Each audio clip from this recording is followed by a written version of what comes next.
Transformation Ground Control. Your source for all things business, technology, strategy, and change. If you're growing your business, leading change within your organization, or undertaking any sort of operational or technology change initiative, this podcast is for you. This show covers what you need to know about digital transformation, organizational change, operational improvement, and business growth.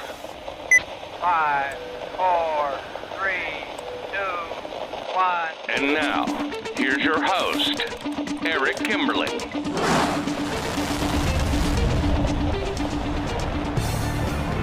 Hello, welcome to Transformation Ground Control, episode number 52. This is the podcast that has everything to do with digital transformation, including the people, process, technology, and strategy sides of change.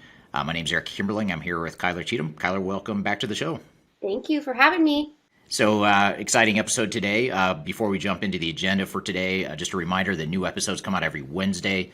You can find new episodes of this podcast on YouTube, LinkedIn, Facebook, Twitter, etc. But you can also find us every Wednesday on all the audio podcast platforms as well, whether it be Spotify, Google, Amazon, or Chrome, or whatever the podcast platforms are. I can't even remember what they all are at this point. But wherever you listen to podcasts, be sure to check us out every Wednesday. So today is going to be very heavy on the organizational change and the people side of transformation. So we've got an episode planned out for you today where we're going to dive pretty deep into this whole concept of change management, concept we touch on, I think, every episode we've done so far. Of the 51 episodes so far, I think we've talked about change management in every single one of those to some degree. It's hard to have a conversation without getting into the change management piece.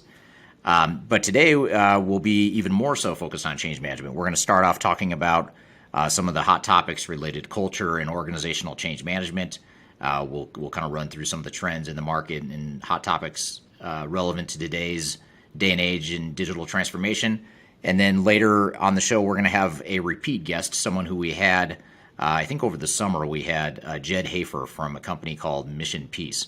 And Jed is a specialist in emotional intelligence, and he's also within emotional intelligence and within organizational psychology and organizational change. He also focuses quite a bit on culture. So I wanted to have him back on the show to really unpack this whole concept of organizational culture, what it is, how it affects a transformation, how it affects performance of an organization, how it can hold you back if you don't address it, what some of the nuances are to think about. All that stuff we're going to dive into, focusing really on culture and trying to add some meat or some tangible understanding of what something that's very vague and nebulous might mean. And then finally, after we have Jed on the show, we are going to play you a clip from several months ago. It was actually an interview I did for our sister podcast called Digital Stratosphere, where we sort of provided an overview of change management, just things to think about, what some of the nuances of change management are. So we thought that'd be a good sort of baseline clip to talk more fundamentally about, in general, what is change management, what are some of the basic things you need to know and understand as part of your change initiative. So those are the three main segments we'll have for you today. But before we jump in and have our first guest on the show here today, Kyler, what are some of the hot topics you've got for us as it relates to change management and culture? Absolutely. So speaking of tangible, I wanted to start today by just sharing some numbers. Why are we going to spend this hour plus talking about change management, emotional intelligence, and why is that important specifically right now? So during November of 2021, just that month alone, we had 4.5 million people quit their jobs, which is the highest on record. So as we're going through kind of this great reshuffle of what that looks like, we've also seen LinkedIn's global talent trends. It shows that posts or job postings that mention culture get 67% more likes, shares, and comments. So engagement on those types of posts. And then we also saw from their metrics on LinkedIn, which obviously is the top global talent acquisition platform and social professional platform, they saw 362% growth in the number of their members' posts that mention flexibility over the last 2 years. So culture has been something that has obviously been top of mind. So when we talk about the Great Resignation, I wanted to kind of talk about third stage here, Eric, because we've always kind of had that culture of flexibility. And I wondered if you might share some insight as to even pre-pandemic, the before time, if you'll call it, and how did you know that that was something that you needed to create within the third stage community? The culture of flexibility in particular. Yes, or focus on culture. With flexibility, I think it's just my personal preference. I always valued flexibility when I wasn't a business owner or the CEO. So I always thought, as consultants, you work hard, you travel a lot, you're sort of you're having to address and accommodate client demands, which oftentimes are very high. And I just thought, a good anecdote to that, or antidote to that stress and pressure and heavy workload is to have flexibility. So I just thought it was something that was very important for me personally. And so in starting a company, I'm obviously going to be true to myself and value that. So we don't micromanage as a company, and we certainly don't micromanage where, when, or how people do their work, as long as we're meeting client expectations and other metrics that we set for ourselves. But as it relates to culture and why that was so important, and why in starting third stage, why I thought that was so important, quite frankly, is because I messed up at my previous company and I didn't focus on culture. And one thing I want to talk to you about, Jed, when he's on, is I want to talk about this whole concept of, what happens if you don't think about culture? What does that look like? Is it possible that you could just get lucky and create a great culture without deliberately doing it? And my hypothesis is that it's impossible.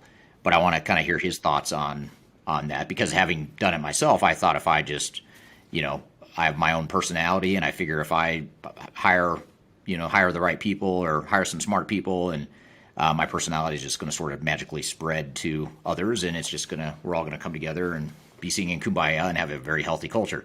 But what I learned at my previous company is that is not the case at all.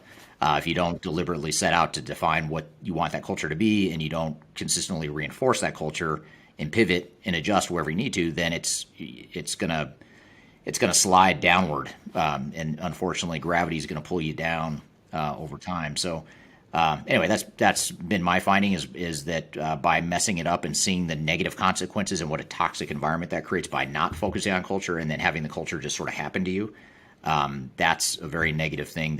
It's in my opinion nearly impossible to change once you've gotten a toxic culture.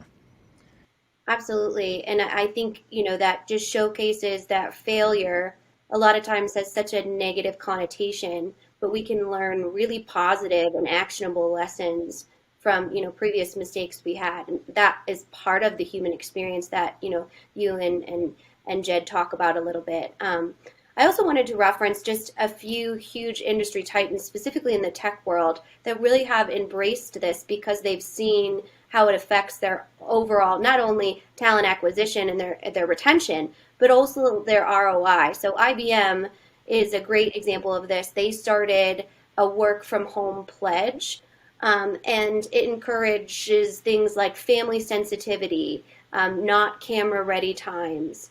And they really created this culture of accountability, but also compassion through coaching, which you really don't expect from a tech company like IBM to be kind of more in touch with those kind of touchy-feely sides of company culture. And it's also Target has done it, Instacart, which is a huge platform that's seen a ton of growth with the pandemic, it has done it, and just putting together kind of a cultural manifesto and almost a promise to their employees of what they will support with either a flexible workspace or just creating this positive cultural dynamic. So we see the big companies really moving towards that, which brings me to kind of my next trend here, and it's kind of talking about the importance of a culture of coaching, and utilizing that within your organization. And the interesting part about this article specifically is it talks about really the overall research on how that affects your actual revenue. Because obviously we can all say, of course you need a culture of coaching, but we don't, I think, really understand how that will really affect the bottom line. And so this made me think about how a lot of times you have to set metrics, both tangible and intangible, for clients when you're measuring things like change management. So I wondered if you could kind of give us some insight on that experience, how you show, hey, this actually will affect your overall revenue, and the growth of whatever technology or transformation you're going through. How do you kind of sell that to clients when a lot of our perceptions are it's not a necessity? Yeah, that's a hard question, and that's a hard topic to address because that is such a common perception, and myself included. Like I just shared with my previous experience, it's if unless you have burned your hand on the stove, so to speak, just to use a kid analogy, it's hard to know for sure that you're going to get burned. So it's sometimes it's hard to educate people that haven't already messed it up in their past careers. But what I will say is that one way to look at it is culture provides sort of like a tailwind that keeps you operating like a well-oiled machine, not a perfectly well-oiled machine, but a well-oiled one. And if you don't address culture and people are left to their own devices, they're going to go in different directions. Whether it's right or wrong doesn't really matter. The fact is people are rowing in different directions, and that just creates a lot of turbulence, a lot of headwinds, and a lot of lost momentum. So it's hard to quantify that, but it is maybe a more practical or tangible way to think about culture. Is it's a way to make sure that you're staying aligned and that you're all rowing in the same direction and not heading off in a bunch of different directions, which ultimately going in the same direction, even if it's not the perfect direction, if you're all going in the same direction, you're going to be more profitable, you're going to be more successful than the company that maybe they have a brilliant strategy, but they can't execute because they don't have the right culture and they're all going in different directions, or they have some sort of negative toxicity to their culture that is undermining their ability to execute. So that'd be my reaction to that. Doesn't give you a perfect quantitative answer, but it does, I think, make it a little bit more tangible than just talking about culture or change management in general. Yeah, absolutely. I actually saw a case study of Helen of Troy's culture. So a business, they actually took this approach of addressing culture as a part of their overall revenue strategy. So instead of saying, hey, this is an HR strategy, they actually built it into their overall kind of growth and revenue strategy. And from 2018 to 2021, with that sort of power of one spirit that they call it, they actually grew during the pandemic, mind you, their revenue by 40%. So it kind of just showcased that placing culture, values, purpose in the center of these decision strategies and policies really does have an impact on the overall business underlying. So it should be something that is considered absolutely pivotal as a part of success. I think in 2022, I really think is going to be the year of culture, the year of HR strategies, the year of the employee, if you will, and focusing on how do you create a healthy, happy work environment on a hybrid basis, a work from home basis, and those types of things. What are your thoughts on kind of the trends of culture in 2022 for businesses? Yeah, I hadn't thought of culture as a trend for 2022. I think it's a general trend, longer term, short term as well. But the reason I was differentiating or clarifying that I hadn't thought of culture as a specific trend for this year is because the one area that I did and I do expect to be maybe more specific to this year is the HR, human capital management side of things, which obviously there's a lot of overlap between HR, human capital management strategy, and the culture you create as an organization. So I think we're probably saying the same thing when I say, one of my predictions for this year is that HCM will become increasingly important, especially in light of the fact that you're having these great resignations, a lot of turnover, a lot of people leaving the workforce, a lot of people looking for something a lot more meaningful than they have in the past, something well beyond a paycheck. And I think just the turbulence in the marketplace, along with changing expectations, you're going to have to figure out this whole human capital management thing, which includes culture. So yes, I agree. I agree with you, even though I didn't explicitly call out culture as a prediction or trend for 2022. I think it's actually just an underlying thing that's here to stay permanently, or should be here to stay permanently. Yeah, that's interesting. It makes me think of something else I found in my research is there's kind of this niche marketplace for LMSs, I guess, right now, right? Learning management systems, because again, it gives data behind a very soft science. So it puts hard data behind this is the training modules we went through, and then this is the employee that did it, and that salesperson sold 30% more this quarter. Those types of things. So it seems to be that's kind of an emerging area within kind of the HR technologies. Is that something you've seen as well? Yeah. It's, any of these learning management systems or user adoption, employee adoption type technologies, those seem to be pretty hot right now, largely because it hasn't been done well in the past, or there hasn't been a lot of really good technology options available to the mainstream organizations out there. But also, it's also become even more important because of all the stuff you just talked about, which is the Great Resignation and changing expectations in the marketplace, in the employee marketplace, and all that good stuff. So yeah, I think LMS, any sort of learning and development types of technologies are going to be critical and increasingly important over time. Absolutely. And that brings me to kind of my last bucket of themes that I've been seeing that I wanted to talk to you about today within our culture conversation, and that's leadership. Because we all know, it starts at the top. It's the executive's job to set a culture, and ironically, they often are the biggest barriers to those sort of cultural or organization change initiatives, because they want to know, like, what is this really going to influence? Why would I invest in this? So a lot of what I've been seeing as a trend is just a shifting of that leadership mindset to really focus on how do you yourself create a flexible culture, or a culture in which employees want to work for. So there's 3 stages in this study I was looking at, and I wonder if I could just read them to you, and then you can kind of let me know your feedback.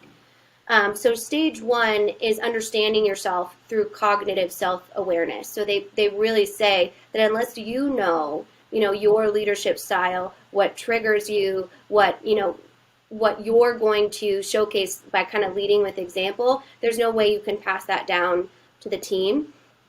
And then the second one is understanding your environment through situational awareness. So making sure that you are able to interpret your environment, understand what features are present, what implications are going on within your overall business ecosystem.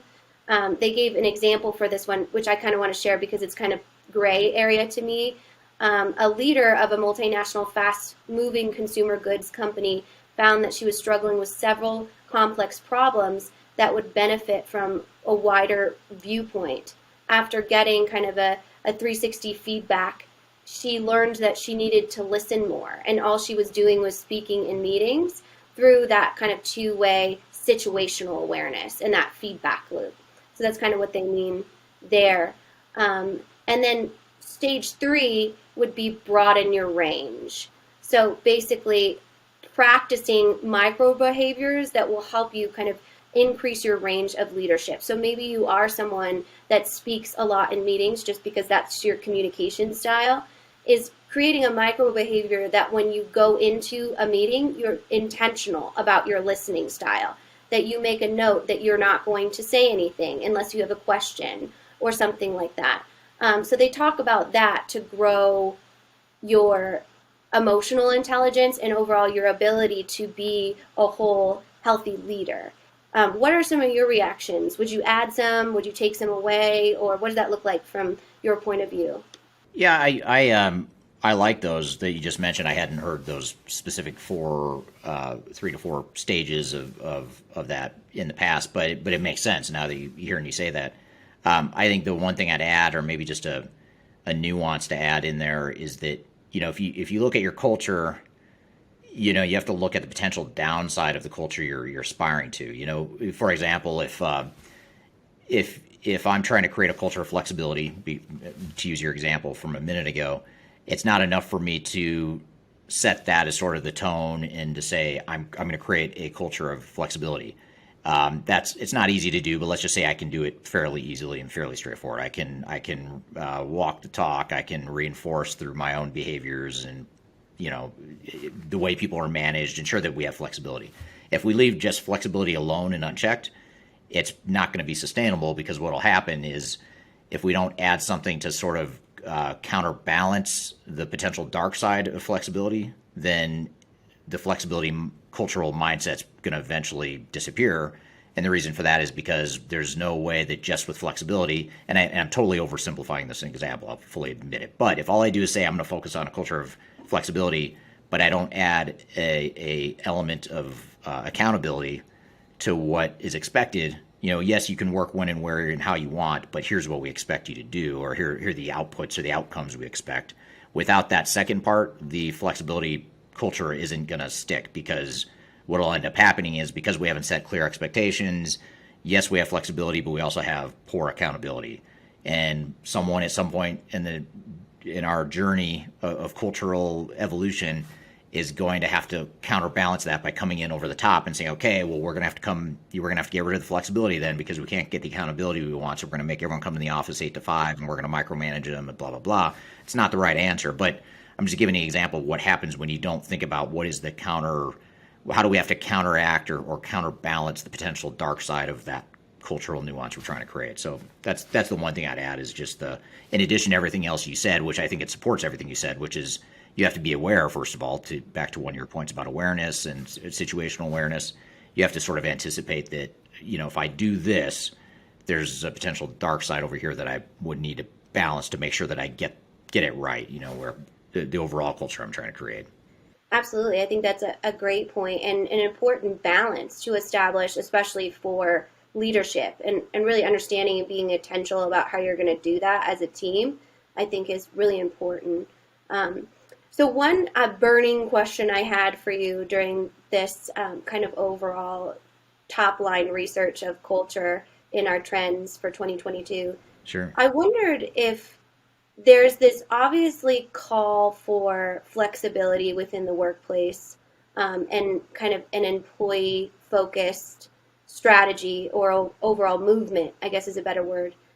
And there's also seems to be this shift within the digital transformation industry into systems that are best of breed or more flexible options. And there seems to be a call from customers to say, hey, no, actually, we want to be the focus of this, not so much the software vendor. And I know you've preached that for years, but it seems like it really is taking a shift within 2022. And I wondered if you thought those things were related from a timing perspective. Is in terms of the cultural shift and the flexibility expectation that's come. Yeah, so it seems like employees now are calling on their companies like, hey, you need to treat me right, you need to be flexible. And then we also have clients calling on software vendors being like, no, I'm not going to fit in your ERP box. I want this best of breed system, and I'm going to tell you what I want my business processes to be, not you're going to tell me. And I wondered if those two things were related, or I was just thinking way too much into it. Well, I think it's an interesting question, because I think in general, maybe for too long we've been trying to fit things into boxes that shouldn't be fit into boxes. Or when I say boxes, I guess what I really mean is trying to fit things into one size fits all answers. So I guess I don't necessarily prescribe to the idea that people need to be in the office 8 to 5 Monday through Friday. But I also don't prescribe to the idea that there are some schools of thought post-pandemic here that, see, we can all work remotely. For office workers, we should be able to work remotely and everything's fine. Because I think there are certain things you miss by not having the in-person interaction. So it doesn't need to be all. Does it need to be all or nothing? I guess that's more of a question that I would challenge people to ask is, am I searching for a one-size-fits-all answer that is unreasonable and or doesn't exist? And secondly, if I'm going to have a more flexible model, what's the right answer for different situations? And there's probably not a silver bullet that's going to solve all the problems for everyone, but it's more of that, to use your term, the situational awareness, understanding the situation that you're in right now and what's the appropriate tool to pull out of your toolbox to address whatever that need is.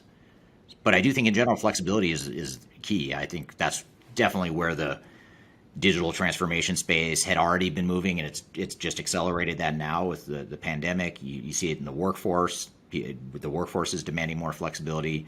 Clients are demanding more flexibility. So I think it's probably an indicator that for too long we've been trying to force fit a one-size-fits-all answer in cases where we shouldn't have been. That'd be my knee-jerk reaction to that. Yeah, absolutely. Well, interesting stuff, and I'm definitely excited to hear from Jed again. He's got so many great insights and a great way of explaining it things and awesome metaphors. I always take at least 3 pages of notes, and I'm like, how am I going to condense these into a couple questions after we unpack it? So lots to learn from this session. Yeah. So Jed Hafer, if you have been watching this episode or this podcast for a while, you may remember him from, I think it was in maybe September. It was either late summer, early fall of 2021. He was on the show talking about emotional intelligence. We did touch on organizational culture, but we didn't dive into it in a huge amount of detail. But today I wanted to kind of hone in on that one lens with him. But Jed's an interesting guy. He's actually someone that I went to high school with, so I've known him since I was a kid. And it just so happens that we're in this sort of semi-related space. But the real reason I wanted him on the show, not just because we go back decades, but is because he's got not just an understanding of organizational culture, but he comes at it from a really unique perspective of he works largely with educational, elementary and high schools, and he focuses on troubled situations like low-performing schools and what do they need to do to change their cultures and change their organizational performance. So he has some pretty well battle-tested, high-stakes situations where he's seen culture backfire and he's seen what can happen when you successfully transform culture. So I thought it'd be an interesting sort of connecting the dots of what he sees in the education space and how it relates to organizational performance, even outside of education, whether it's for-profit or government, nonprofit, whatever. I think there's I want to take some takeaways from him that we can apply to any sort of digital transformation in any industry. So we're going to have Jed on the show. He's from an organization called Mission Peace. We're going to talk about organizational culture. We're going to take a quick break. We'll be right back with more Transformation Ground Control, and we'll have Jed on as soon as we come back. We'll be right back.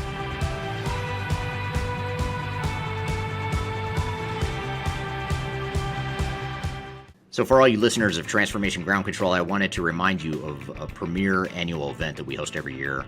It's called Digital Stratosphere. It's a virtual conference that we've actually shifted to virtual since the pandemic. And we're having our next Digital Stratosphere conference online, virtually, February 8th through the 10th. So I encourage you to register for that. Myself and others from the Third Stage team will be hosting sessions, facilitating sessions about software selection, how to implement software, what some of the best practices are, change management, digital strategy, program management, all the stuff you need to know to make your digital transformation successful in 2022 and beyond. This event's for you. Registration's free. We encourage you and your teams to join.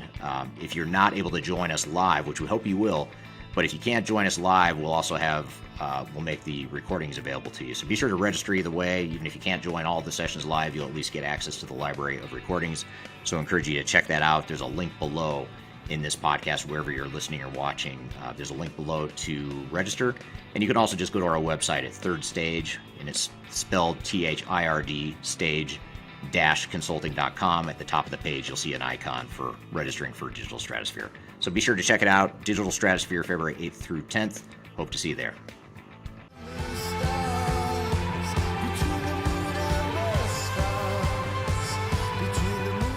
Hello, welcome back to Transformation Ground Control, episode number 52. My name is Eric Kimberling. I'm here with Kyler Cheatham. You can find new episodes every Wednesday on YouTube, LinkedIn, Twitter, Facebook, etc. You can also find us on the audio podcast platforms like Google, Amazon, Spotify, etc., Pandora, iHeartRadio, all those podcast platforms, wherever you listen to podcasts. And I'm excited for our next guest, Jed Hafer, who is from an organization called Mission Peace, who does he does a lot of different types of consulting. A lot of his background has been focused on the education space, but his general background is focused on culture, emotional intelligence, organizational change in general. So we thought it'd be good to have him on the show today to really hone in and dive into this whole concept of organizational culture. What is it? How does it apply to your organization? How does it hinder or enable the performance you're looking for? And how can you use culture as a way to transform your business and improve your business over time? So those are some of the real high-level threads I wanted to get into with him. So with all that being said, Jed, welcome to the show. Eric, it's a great pleasure. Thanks for having me back. Absolutely. So I guess before we jump into this whole concept of organizational culture and how it affects change and transformation, how it affects organizations in general, maybe tell us a little bit about your background. What do you do and how did you get to this point in your career? Sure. I'm always doing a few different things, it's cheaper than ADHD medications to just have a few different focuses. It's a good way to look And at it. so I have a company called Mission Peace, and we're largely a training company focused on law enforcement and really authority figures who have to deal with difficult situations.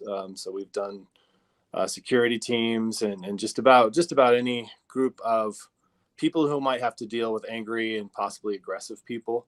So there's a high premium on emotional intelligence and de-escalation in our trainings, and a lot of proactive things so that we can resolve some of those conflicts before they even start. And then I also work with a company called Irvin Education Consultants on social media. Scott Irvin, the man behind it, is known as the Kid Whisperer. He did not pick that name, but he's just really, really good with kids. And so people kind of gave him that name. And then, of course, it sticks on social media. But he's just masterful at helping organizations, in this case, mostly schools, change. And I've gotten to learn his process and watch what he does. And there's a lot of similarities between Love and Logic, my former job, where we would go in and do a lot of training and consulting for schools just to make them really more peaceful and calm places, better places for teachers to work and kids to learn. So hopefully, yeah, some of those lessons that I've brought from kind of the people side are relevant and interesting to your listeners. Yeah. And I'm excited to sort of connect the dots here between some of these, I keep calling it higher stakes situations where in some cases it could be life or death, is in the case of a police or authoritative figure. Or in a school, it could be, do we get snacks or not, which is pretty high stakes. Right. Well, in all seriousness, though, development, education of a child, that many would view that as a higher stake situation than a corporate environment. So that's why I'm really fascinated or want to learn a little bit more about this to see, what the parallels are, maybe what some of the lessons are we could take away into the corporate world. Yeah, just at the deepest level, it's helping human beings get along better. And that seems to just be the one thing that I'm really good at, and I really love doing it. It sounds so simple, yet not many people can do it well. Not many organizations. It's not easy. Right. So I guess to start then, what you think about organizational culture, whether you're talking about a police department, a school, or a corporation, there's this whole nebulous term that a lot of us don't fully understand, which is just culture. It's hard to touch and feel. You can't. Sometimes you just feel it. Sometimes you can't see it or touch it. But how would you describe organizational culture, just sort of in its simplest terms? I like to think of it as the weather that we can make. You probably wish you could control the weather. You can never really control it. In our organizations, I think to a degree, I get to make the weather in my office, in our meetings, in our buildings, however it's going. Because we can be intentional, we can set some tones that just sort of hang in the air, set a tone of expectation that will hopefully just kind of hang in the air that says, this is how we do it. This is who we are, and this is how we do things, and it can create in positive terms, a wonderful sense of belonging, a wonderful sense of meaning in our work beyond just we're doing things. And when it's bad, as many of us have experienced, when the culture of an organization is bad, it can get really toxic and it can drag everybody down. And obviously, as human beings, human nature can kick in and we can become pretty negative and pretty full of complainers. Even generally positive and productive people can get in that culture of complaining, and it seems to cycle and get worse. So I really like to think of it as, and we talk to teachers about this, in my classroom, I can make the weather. I can set the tone, I can set the expectations. And the more intentional I am and thoughtful about that, it's amazing. We can really have an impact. We never seem to be able to get the culture perfect. It'll always ebb and flow because it is somewhat like the weather. There's some elements that we can't control or predict. But it's wonderful if we can be more intentional. And that's what I really try to help people do, is be more intentional about setting the tone and being proactive about, how do I really want it to feel here?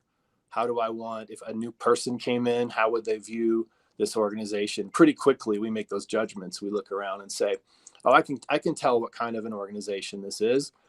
Based on the posters that this teacher hung up in her classroom, I can tell some things about how it's going to be here. Right.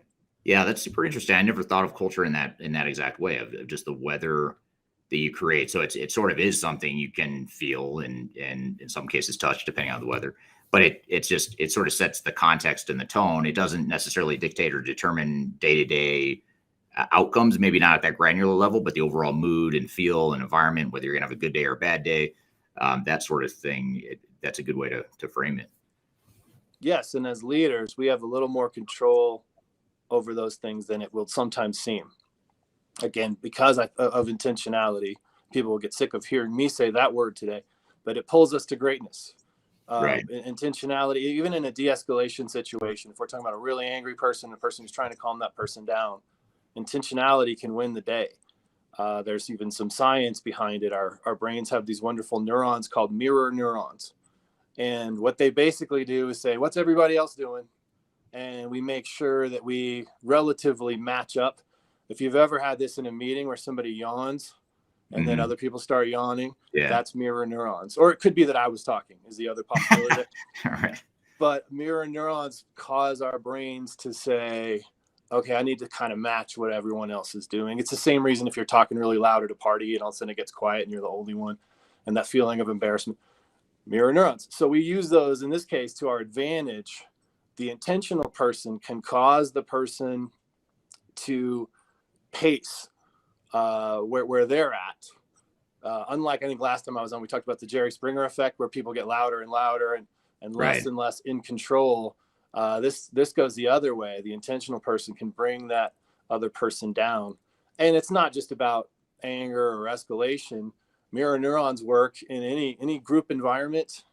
So the person who's being intentional, and it might be about smiling or being more friendly or showing more interest in my coworkers, that intentional person can have an effect on everybody else, which is wonderful. Right. Right. So it's so when you think about the culture, so we talked about the mirror neurons and sort of the weather that we can create. What are some of the specific dimensions of culture? Like if we were to unpack it a little bit more and describe it, what are some of those major components of culture? I was thinking about this before talking to you because I was thinking, what would be valuable, elements of an organizational culture with some of the organizations that you all work with. And I know you work with a wide variety. So I was trying to think just valuable traits. And I think the healthiest organizations, a big one we don't always think about, is curiosity. I want a culture of learning and growth and curiosity, that we all look around and we love learning. We love learning new things. I think organizations can definitely we sometimes seek comfort as human beings. So we can get in that fixed mindset versus the growth mindset where I want things to stay the same. I want them to stay comfortable and familiar so that no new stuff comes into my little world and disrupts my comfort and my stability. So I think a healthy organization is kind of the opposite, where we're always looking around, not distracted from the important things, but just curious to always find out what's new. Is there a better way? Again, thinking in terms of growth and improvement. To me, regardless of the field, whether it be a school or a software company, that culture of curiosity and learning, super valuable, because we're always, just by definition, we're going to be getting better, and we're not going to get stuck in some of the old ways, especially the ones that are maybe less productive or less healthy. Right. Yeah. I got a couple more. A culture of high expectations. And this is another thing that working with a lot of schools. I've been in schools now in all but 5 states, either 4 or 5 states I haven't been to, working, training and consulting with teachers and educators. A culture of high expectations is amazing in terms of what it can do. People tend to, and I see this especially with kids, they tend to rise or fall to the level of expectations. And they never rise to low expectations. It's weird how that works out. Yeah, right. But I've seen so many wonderful educators who have kids performing at this level and achieving at this level that other people would say that's not even possible. Not that long ago, we were at a school in Ohio, and Scott Irvin, the guy I work with, the kid whisperer, was talking about, we're going to have the hallways completely quiet. This is an elementary school. Some of these kids are pretty easily distracted. They had kids that were on the autism spectrum. So a lot of noise makes it real tough for some of those kids to learn. And he said, well, we'll have quiet hallways in this school. And it was a group of teachers' aides that we were training. One of them said, that is impossible. We will never have kindergartners quiet in the hallway. And right on cue, this group of kindergartners, it was the class of Mr. Bates, a wonderful kindergarten teacher. They walked by perfectly silent, just this like perfect little row of ducks. They had been to the library, so they're all hugging their little library books that they had, and 100%. I don't mean kind of quiet. They were 100% silent in a perfect row, walked by on cue, and Scott just kind of went. And this person wasn't. It's not like they had never been around kids. This person just had probably fallen down into this level of expectation of it's just not possible. I think healthy organizations, especially from the leadership, there's just a culture of really high expectations, meaning we're going to do great work here, whatever it is. And not because we're desperate and we have to meet these margins or we're going to go out of business. It's not that level of high expectation. This is just who we are. Right. To me, those are some of the best organizations. One more thought on that is, again, the high expectations don't come because, if we don't do this, we're screwed. It's not that kind of thinking. This is who we are, and it translates into beyond just our work. So a culture of service to others. We just celebrated Martin Luther King Day. And one of the great things that he said, of so many, but one of them he said is anybody can be great because anybody can serve. And if you want to be great, you're serving other people. So that culture of service to others, it might be another underrated one. Organizations don't necessarily think about this, but I think because we're human beings and we're being good to each other, it affects our overall self-concept. That's another way to think about the culture, is our overall self-esteem or self-concept. And so how we view ourselves, well, if I'm always helping people and I'm doing great stuff in service to my fellow humans, I start feeling pretty good about that. I feel good about myself and us as an organization. This is just who we are. We serve, we do great things for other people. So I could give you a million more, but those are three that I tried to pick. People don't always think about. I think high expectations, probably a lot of leaders would say, oh yeah, I do that. I set a culture of high expectations. Right. But I don't know. Not every organization I deal with are these front of mind sort of things. Yeah. And that's why I asked the question, because I think a lot of times people think, well, culture, I mean, what is that? I mean, it's not the weather I can control. The weather just happens, right? I think that's the way a lot of people approach culture. So I think this is interesting to sort of unpack it a bit more. Especially if we're not being very intentional about it. If we're not thinking about it, then it does seem to just sort of happen and fall on our heads without us knowing what's going on. Yeah, and I can speak from experience. Just in my last company, before I started Third Stage, ironically, even though I have always done change management types of consulting, I did not focus on the internal culture of the company. I just sort of let it happen, right? I didn't mean anything good or bad by it. I just thought it'll just, people will just sort of, march into line and what I expect or whatever. And so you just hire a bunch of people without thinking about culture, about how you want to shape it. And it just sort of morphs into something other than what you wanted it to be. And usually when it morphs into something you don't want it to be, it's almost like gravity. It's going to pull you down to something you don't want it to be. It's not, I don't know if you agree with this or not, but I can't imagine an organization just magically like just stumbling into a great culture without that intentionality that you're talking about. I don't think that's possible. Yeah, you don't see that. I mean, there's certainly organizations that just have a lot of great people.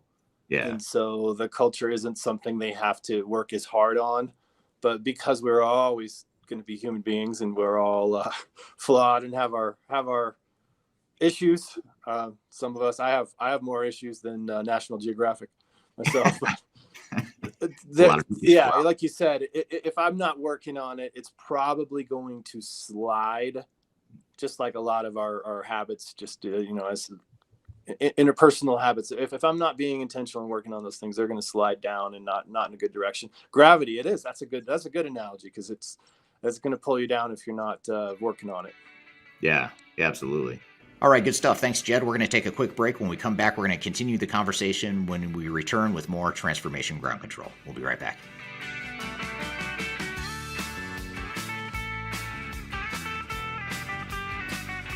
If you are aiming for transformation success, turn to Third Stage Consulting Group. Third Stage's independent and technology-agnostic consulting team helps clients define their digital strategies, define their roadmaps, and manage their transformations. With offices in the US, Europe, and Australia, our team helps the world's most forward-thinking organizations through their transformation pitfalls and risks.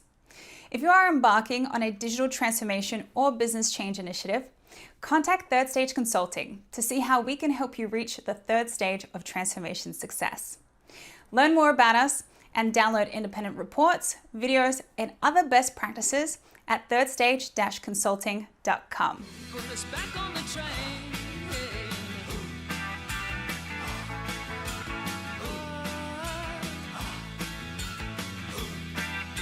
Hello and welcome back to Transformation Ground Control. I'm here talking to Jed Hafer from Mission Peace about organizational culture. So let's just jump right back into the conversation. Well, I want to get to a couple questions here from the audience, and thanks to everyone who's joining from really all over the world. We have, for example, we've got someone from Pakistan. Looks like we have someone from Qatar, Toronto, where apparently it's snowing. So speaking of weather, there's some weather happening there in Toronto. Thanks to Jihad for joining from Istanbul. And then also we have, just as another example, Lorraine from Montreal joining here as well. So thanks to everyone for joining here today. So quick question here. Well, I blocked some spam that's coming through on YouTube. I have to manually block that stuff as it comes through. But here's a great question that I'd be curious to get your take on, Jed. A lot of what you just described is sort of like the aspirational culture, I'd say, the curiosity of learning, or curiosity and learning, high expectation, service to others, et cetera. That's sort of a great definition for what potentially makes a great culture. But when you're talking about changing a culture, like I recognize that I don't have those traits or maybe other traits that I'm looking for or would like to see in my organization. How do you approach, how do you get a broader team to induce the change? Because these people are the ones who make it easy or hard to overachieve change and excellence. So I guess it's just a broader question. How do you get people in leadership within the organization to recognize that, you need to change, and how do you get them to change? What are your thoughts? Well, hopefully I don't get hate mail for saying this, but I actually love meetings where I don't love meetings just for meeting's sake. Nobody does, but I love meetings where we get people together and get them excited about things. And so I would recommend, and we do this at schools, let's get everyone together and agree on things that are important to us, core values and what our real mission is. And typically that's something you can watch people get pretty excited about, and let it be a wide open discussion where we can talk in those excited terms and say, well, this is who we are. Again, in a school, one of the ones that will come up, because we'll give some examples or some suggestions, but we preserve the dignity of every single kid.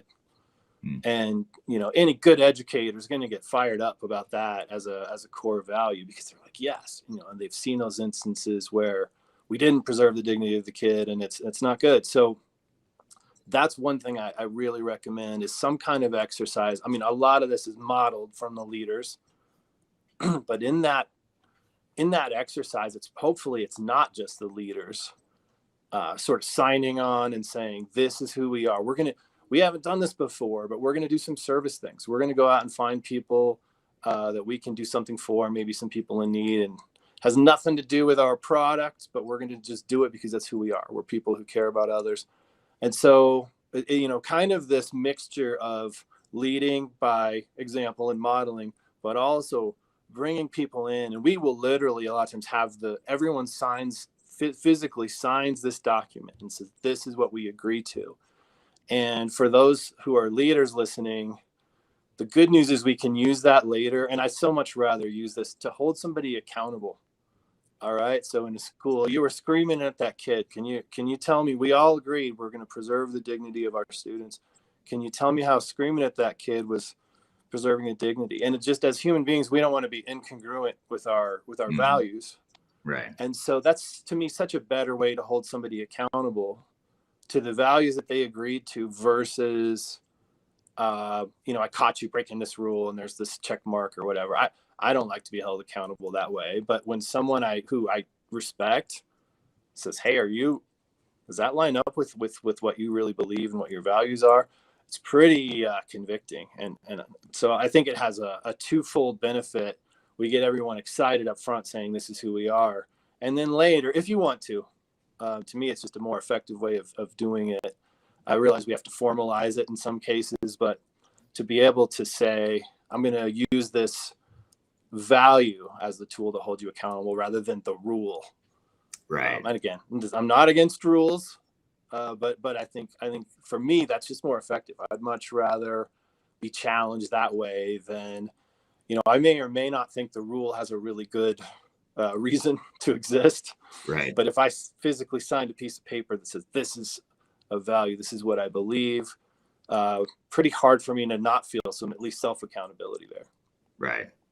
Now I think you've answered this in passing, throughout the discussion here, but maybe I'll ask it anyway, and we can directly tackle this question, which is, why is culture so important to organizational performance and success? Because we're individuals. Ultimately, we make our choices as individual human beings. So my first real job, one of my first real jobs, I always had several, but one of my first real jobs was a fast food place. And I went in, I got trained by the manager, who was a high expectation, do everything the right way person. And she said, this is how we do fries. And she trained me on that way. And, it's the first thing you learn. And I was like, okay, I know how to do fries. It's pretty simple. She left. And my fellow employees came around and they said, let us show you the easier way. The way she showed you was fine, but actually there's some unnecessary steps there that don't really accomplish anything. This is a little shortcut. This is the easier way to do it. This is how we do it. And I remember being in that immediate dilemma of, oh no, what Right. I was told does not match what I'm experiencing. And there was almost a panic feeling. And I know you're on the edge of your seats. And so, yes, I did it the right way, which immediately caused in the culture, you get those kind of like, oh, teacher's pet, kiss up. So the way you were doing it from the person that left, that was the right way, not the way the other people. Yeah, I did it the right way, and then my coworkers instantly. So that's a long way of saying, if there's negativity in the culture, it puts that individual, any individual who encounters that, oh, we complain here. Okay, I'm gonna, I at least have the temptation to follow along with that. Oh, we take shortcuts here. Okay, I have the temptation to follow along with that. If nothing else, maybe I don't. My coworkers are probably not going to have sat down and say, "Oh, we're really going to work on a culture of high expectations here," and try to influence me that way, like the leaders would. And so it's sort of what you said before. If I'm not addressing it and really trying to do these proactive things to make it positive, it's probably going to slide down to some level into negativity. And I think we talked about last time, the most common, I think, is just complaining.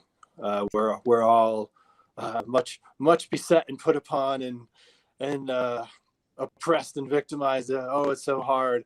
And that's the beginning. When I stop appreciating, wow, this is an awesome thing that I get to do with these awesome people I get to work with, and I start finding myself complaining about it. The unfortunate thing about that is my brain hears that.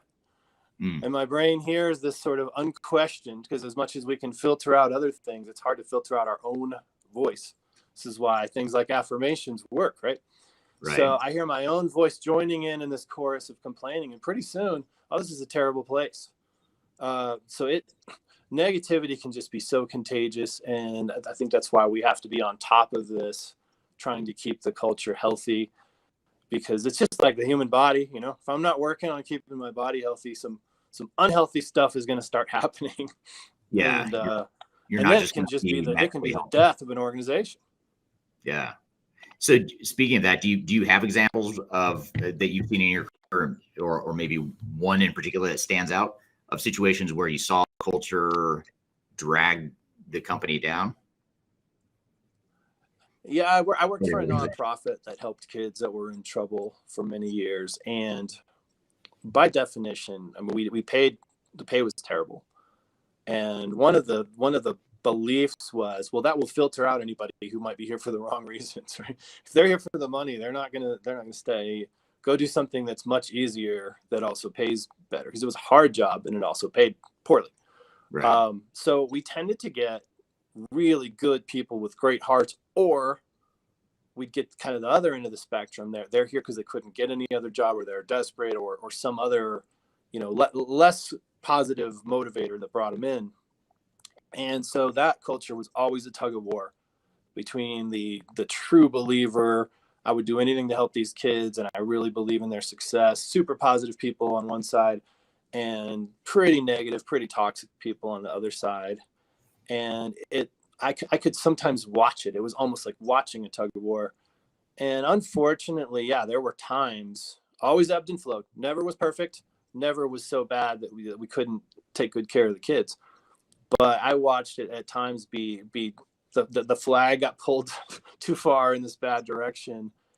And it was really harmful, especially to the good employees. And I hate to, sound like I was judging everybody, but you have your employees who really care, and the kids could tell very quickly who really cares and who's just doing this because it's a job or whatever. I think that's true in a lot of fields. Those people who didn't really care could actually have a pretty big impact on the people who were there for the right reasons and did really care. And, it was never all or nothing, but you could really see that ebb and flow. And sometimes it could be pretty destructive. I think we lost some really good people because they would say, I just can't be around these people who are so negative all the time. Right. Yeah, that's a great point. And you alluded in that example there, and also the French fry example, making the French fries, you sort of alluded to this thought that, if you have someone up above, a leader within the organization, that whether they're deliberately doing or not, they're having some sort of impact on shaping the culture. In the case of the French fries, it sounds like someone who was above you sort of affirmed that you were doing it the right way, and the other people that were telling you to do it a different way were wrong, or that wasn't the way the company wanted you to be doing it. It sounds like, so leadership and management, how does that all fit in, or have you seen that affect a culture as well? Yeah, I think I need to remember as a leader, I ought to be giving people some whys. It's another reason to do this kind of who we are, core values, what are we excited about in our mission exercise, getting everybody to agree, kind of sign off on it. For most people, without a why, it's pretty easy to slide down, again, in a bad direction. Whether I've worked with people who quit smoking, for instance. They went to the doctor and they see this really scary picture of their lung and they say, you love your kids, right? Okay. And now all of a sudden I have this super powerful why. And if I have a really powerful why, I'm going to do those things that I need to do. As a leader, I've got to be giving my people the strong why, so that, and it can't just be making money. It can't just be so that you individually make money or that we as a company make money. It's got to be something more than that. That to me, I think, is the best protector against the French fry scenario. If those fellow employees all understood, there is a good reason to do it the right way, and we care about that reason, then they're probably less prone to take those shortcuts. So I think that's what a leader can do to kind of guard against bad culture creep. I don't know if we just invented a term. the creeping in of the sort of contagious among the employees, negative stuff. If we all are, at least to some degree, focused on the good reason why, the good rationales for why we do things this way, the right way, I think that helps insulate us from some of that. All right, good stuff. Thanks, Jed. We're going to take a quick break. When we come back, we're going to continue the conversation when we return with more Transformation Ground Control. We'll be right back.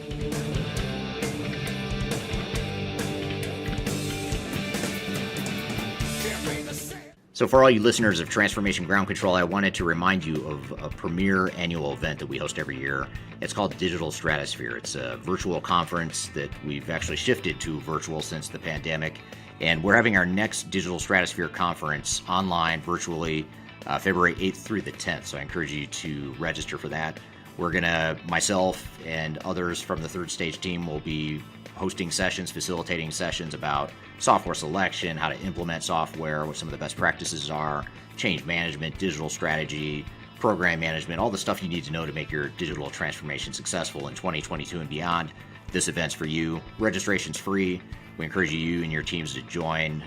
If you're not able to join us live, which we hope you will, but if you can't join us live, we'll also we'll make the recordings available to you. So be sure to register either way. Even if you can't join all of the sessions live, you'll at least get access to the library of recordings. So I encourage you to check that out. There's a link below in this podcast, wherever you're listening or watching. There's a link below to register. And you can also just go to our website at Third Stage, and it's spelled THIRD, stage-consulting.com. At the top of the page, you'll see an icon for registering for Digital Stratosphere. So be sure to check it out. Digital Stratosphere, February 8th through 10th. Hope to see you there.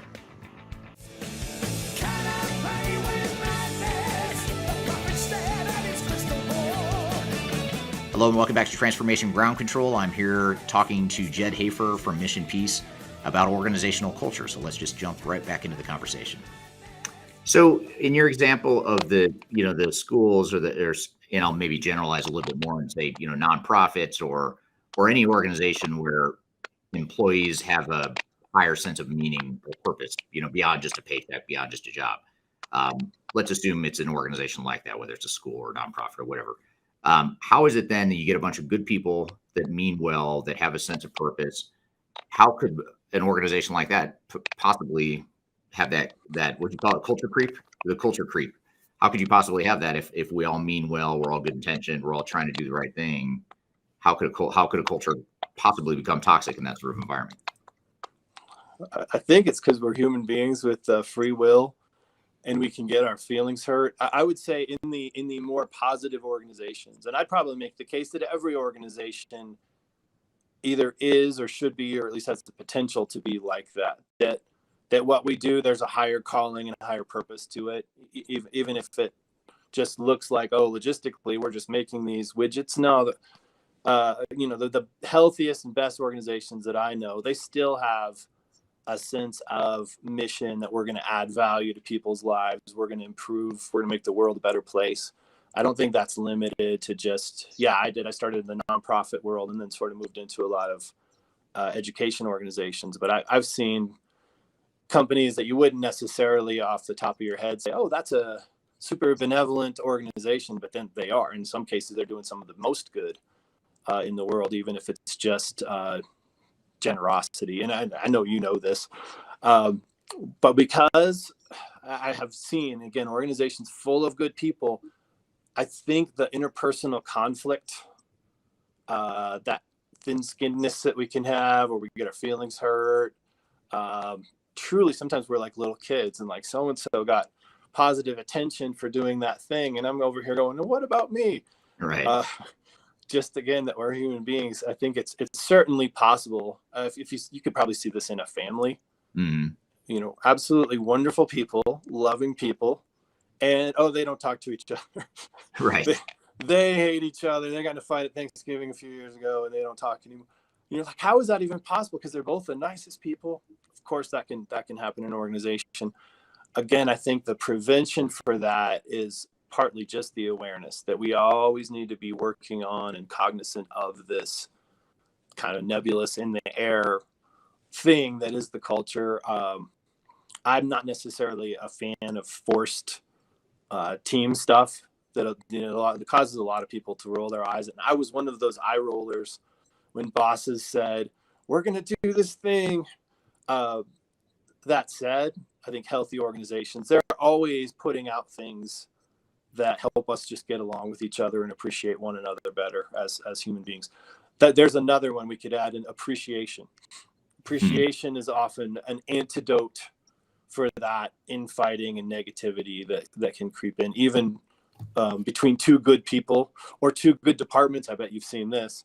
This is a great department full of really good individuals that do great work. This is a great department full of good individuals.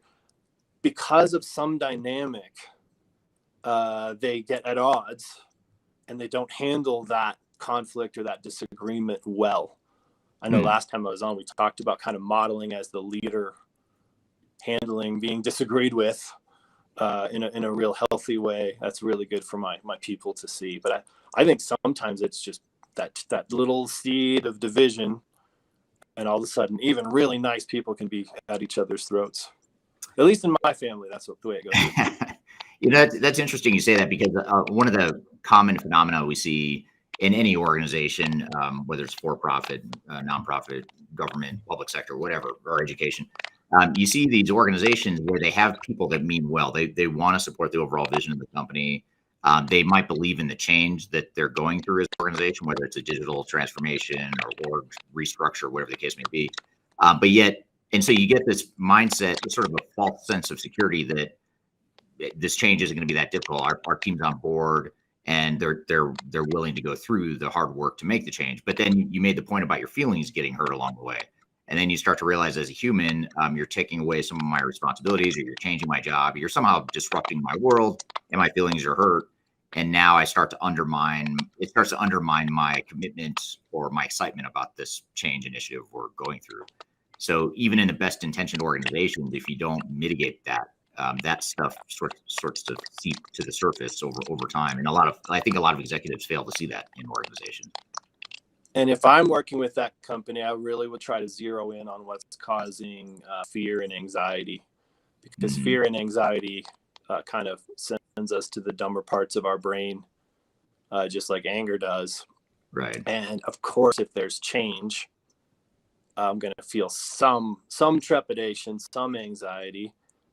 So doing a good job, and this is one of the things I know you do, organization does a good job up front and proactively of helping mitigate some of that fear and anxiety, and letting people know it is going to be change, but it's also going to be okay. And on the other end of it, things are going to be better. We're going to be better. Again, easy to say, but sometimes hard to alleviate those fears for people. So that's what I look for, is during a change, is the fear causing individuals to behave in ways that they wouldn't normally, and how can we help them with that fear and the unpredictable, the unknown. If people, I always think about people's top fears. The unknown is often out there because we don't know what it is. And then another one that comes up a lot is public speaking. If you think about that, and doing a lot of public speaking, I enjoy it immensely. And I've thought, why is that such a great fear? And I realized I don't think it's even public speaking. I think it's public embarrassment that people are really afraid of. And so that's just a scenario that they imagine that would be really embarrassing. I imagine having to sing karaoke and there's no alcohol. It's not even karaoke at that point. But yeah, if I had to sing in front of a bunch of people, that would be the scary scenario for me. So I don't think it's really public. I think it's public embarrassment. And the relevance here is, in my organization, maybe right now I'm perceived as someone who knows what the heck they're doing, right? I do a good job. I'm perceived as competent. And we see this with kids in school a lot. I have this sense of how competent I am. I have a self-concept based on, am I good at this or am I not? I've been doing this thing and now I feel like I'm pretty good at it. And now you are going to ask me to do this new thing. And a huge fear that we don't always think about is I'm going to look like a fool in front of these people who have historically, I feel like I've earned their respect and they see me as a capable person. So you just asked me to go from doing something I feel good about to something I'm scared to do. And in some sense, it's going to be in front of, because the results are, they're going to be put out there in front of my peers. Well, that's the very thing that some kids, their worst nightmare is having to go up and solve a problem, up on the board in front of the class. Sometimes as an organization, that's kind of what we're doing. And in many cases, we're doing it to our best people. Oh, yeah. You're the really capable person. We'll give you this new task. You'll be great at it. And we don't think enough about how scary that might be for that person. So yeah, I think the short answer of what to look for when people are maybe not behaving the way we hoped during a change is what's scaring them, what's hurting them, or what's scaring them, or what in the past has hurt or scared them that this is reminiscent of. Because again, as human beings, our body keeps this score of past hurts. And it's why maybe you and I might have a team that we love and they get a lead and we go, oh no, they're going to blow this lead. I've seen this before. It's seriously, if it's reminiscent of something that I went through before, and that's another thing we're up against. Some people have been in an organization that wasn't super healthy before, and they're going, oh no, here we go again. I've seen this before. We're going to turn on each other, and some of that stuff. Yeah, that's interesting. Now, what about, speaking of turning on each other, here's a question from someone over on Twitch. So I'm glad to see that we have people watching on the Twitch stream. Some people my age don't even know what that is, Twitch. I don't know what it is. I never used it. But, I do have an account on there that I have kids, so I know what it is. Yeah, I suppose I know what it is, but I don't use it very often. But question here is a great one, which sort of alludes or maybe builds on or takes a different direction from what you were just saying, Jed, which is, if every organization is just made out of people who care about the mission, where should society have people who are universally malicious and negative? So, or maybe I'll just simplify that a little bit more. What do you do as an organization if you just steer clear of malicious and negative people? Are people really negative and malicious? Are they negative and malicious in certain environments? Or what do you have to say to that? Yeah, this gets into kind of a big philosophical question. Let me start at the small level, at the micro level. My organization, I've had to do cost benefit analysis before, and once in a while, I've always said up front, give me the good person, give me the nice person, give me the person who wants to learn, and I'll take that person over the super skilled person, within reason, because I can probably train this person, especially if they have the right attitude. And at some point they'll catch up and be more valuable than the super skilled person. I've also been in organizations where a person had a really specific and valuable skill, and it was a chicken or the egg. Like, did they become this way because they're somewhat irreplaceable, and so they got this attitude, or are they that way and then they just happen to have this skill, and now it again, one sort of feeds the other. Always, as a leader, you're going to do some cost benefit analysis, but the organization I was in for the longest, we started out kind of erring on the side of, oh, that person's too valuable. We basically have to let them get away with being sneaky to everybody else, and we basically have to let them get away with ignoring rules that everyone else is expected to follow. This was not personally my decision, but the administrative team. And at one point we had a huge turnover at the administrative team, and the new leader came in and said, no, we're not doing that. I'll find somebody. There's, so the world is a big place. There's a lot of people. And there was much more of a propensity to jettison the toxic person. And it was remarkable. Well, one of the most telling examples I can think of is we almost immediately replaced that irreplaceable negative person with somebody who became so valuable because they were exact opposite end of the spectrum, super kind and loving and really generous heart and just good person toward the rest of the organization. And then we were looking back going, I can't believe we put up with that negative person for years and years. So on the micro level, I would say as an organization, again, within reason, probably better to err on the side of saying, this is just not a good fit for that person. If they're really, I want to have some compassion and say, maybe are they going through something? Experienced this recently, person that I perceived as, well, this person's just super negative, found out what they were going through and changed a lot of my attitude of, wow, if I was going through that, I don't know that I'd be behaving even as well as they are. At the same time, I think sometimes as leaders, we have to go, this person is too destructive to our culture, too toxic to their fellow employees, and they just have to go.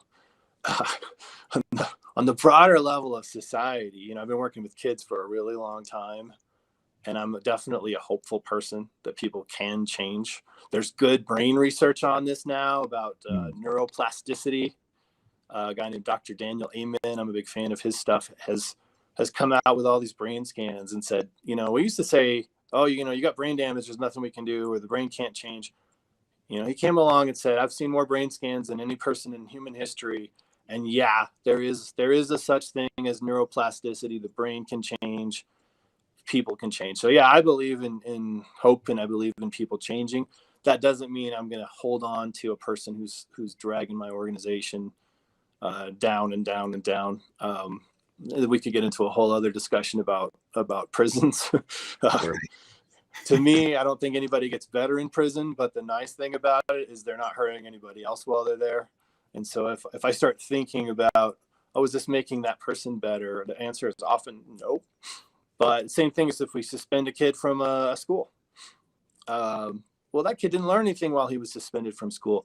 Yeah, but he also didn't hurt any of the other students here at the school while he was gone.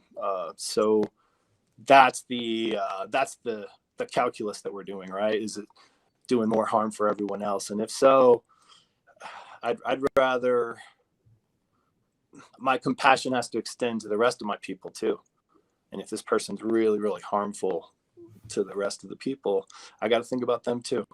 Right. All right, good stuff. Thanks, Jed. We're going to take a quick break. When we come back, we're going to continue the conversation when we return with more Transformation Ground Control. We'll be right back.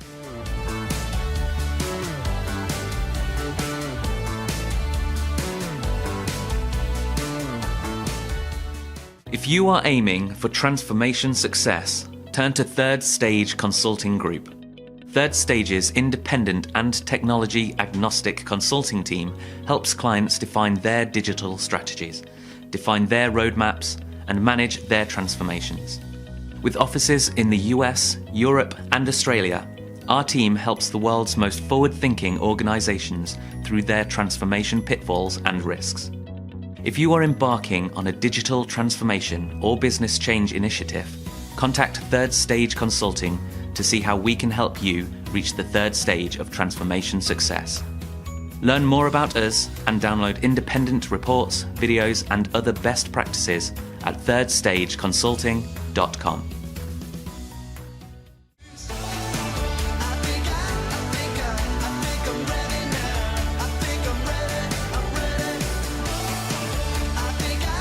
Hello and welcome back to Transformation Ground Control. I'm here talking to Jed Hafer from Mission Peace about organizational culture. So let's just jump right back into the conversation. Now, what about, here's an interesting question. It's actually a different spin on a question that I was going to ask you, but I like the spin better, although I am going to shorten it a bit, truncate the question here a bit. But I'll try to paraphrase it a bit because it actually won't show the whole question here because it is a bit longer. But general question is, to go through a cultural shift, let's just say I'm part of an organization where there are some cultural warts or things I want to improve or fix or change over time. But I've got some short-term profit goals and incentives I need to hit, and that's going to take a certain amount of my time, and that might be my short-term priority. How do I balance those shorter-term, short-sighted, profit motive-driven things versus something that is a longer-term potential advantage on the cultural side? How do you find that balance, or how do you encourage or convince people that they need to go through that change? I've been in that exact situation where as like a middle management, I'm saying to the bosses who control and then look closely at the money side, trust me, please let me hire this good person. Please let me create this position that we need. Please let me incentivize this really good person to stay. I promise you it'll pay off in the long run. I've been that guy. And I would say most of the time I was right. I was able to, in the long run, say, see, I told you, thank you for trusting me. Obviously, I don't want to see a company go out of business because on the front end, the cost of doing this stuff is just too much. But I really do believe if we think longer term and we think bigger picture, which is happening less and less in our world. You see stats on how quickly people will leave a job versus, our parents' generation, they'd stay in the same organization for 40 years or whatever. And now it's more like 40 minutes sometimes. Right. Because a lot more people are doing things digitally and remotely. It's just the loyalty of that part of the culture, that loyalty, we're all in this together, is lessened. But at the same time, as a leader, I've almost never regretted the front end investment. And I would say, and I was reading the question. It's kind of small letters, but I was reading it as you were reading. That investment is usually about the time and the energy and the prioritization that the leader is doing than it is necessarily this huge financial commitment. Mm-hmm. I don't know how much money the average organization that you work with is spending on culture. If it's like the donut the donut fund and the once a year retreat, or I don't know what people are doing. I know that, to me, the biggest investment comes from that leader going around and making contact with people and checking in and intentionally modeling some of these things that we've talked about. It doesn't really cost anything. Yeah, it costs your time, but you're gonna spend that time doing something. So especially if it's not a hard investment, I think it's super easy to justify. Yeah, if all of a sudden I'm going into the red doing some of this stuff, certainly I got to look at that. But as the person who's been in the really tough position of the middle, kind of pulling from both sides of it, I have mostly had really good long-term results. I remember a couple people in particular, we just had to come up with more to keep them because they were so good. And my boss later was like, wow, that was a really, really good decision, because I see how incredibly valuable they are. And there's a small number of people in the world who would be that valuable in that role. Right. Well, it almost, it brings me back to the first analogy, or one of the first analogies you brought up here today, which is creating the weather. It's like if your journey is to go towards success, profitability, whatever your short-term goal might be, you've got the short-sighted goal. Do you want to do it in a blizzard and a snowstorm with ice and dangerous conditions, or would you rather do it on a beach where it's sunny and warm and not too hot? And so it's sort of like you're setting the backdrop for what your journey towards those short-term goals are going to be.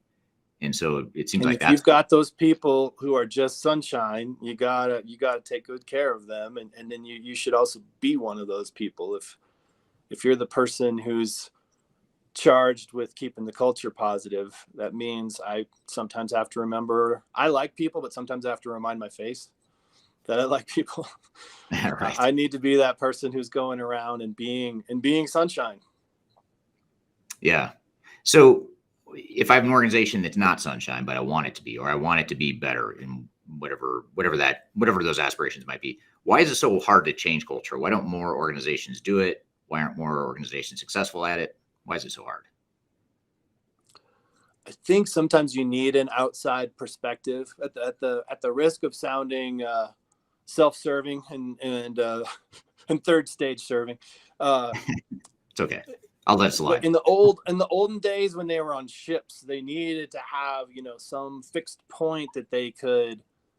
You can't tell where you're going unless it's by comparison with something else. And I think sometimes that's what the outside perspective gives you, is it's hard to tell accurately your culture or where you're drifting without some either way to measure it or way to view it that's just beyond yourself. Again, as human beings, we all have our known self, right? Our own self-awareness of who we are and what we think we look like, what we think we sound like.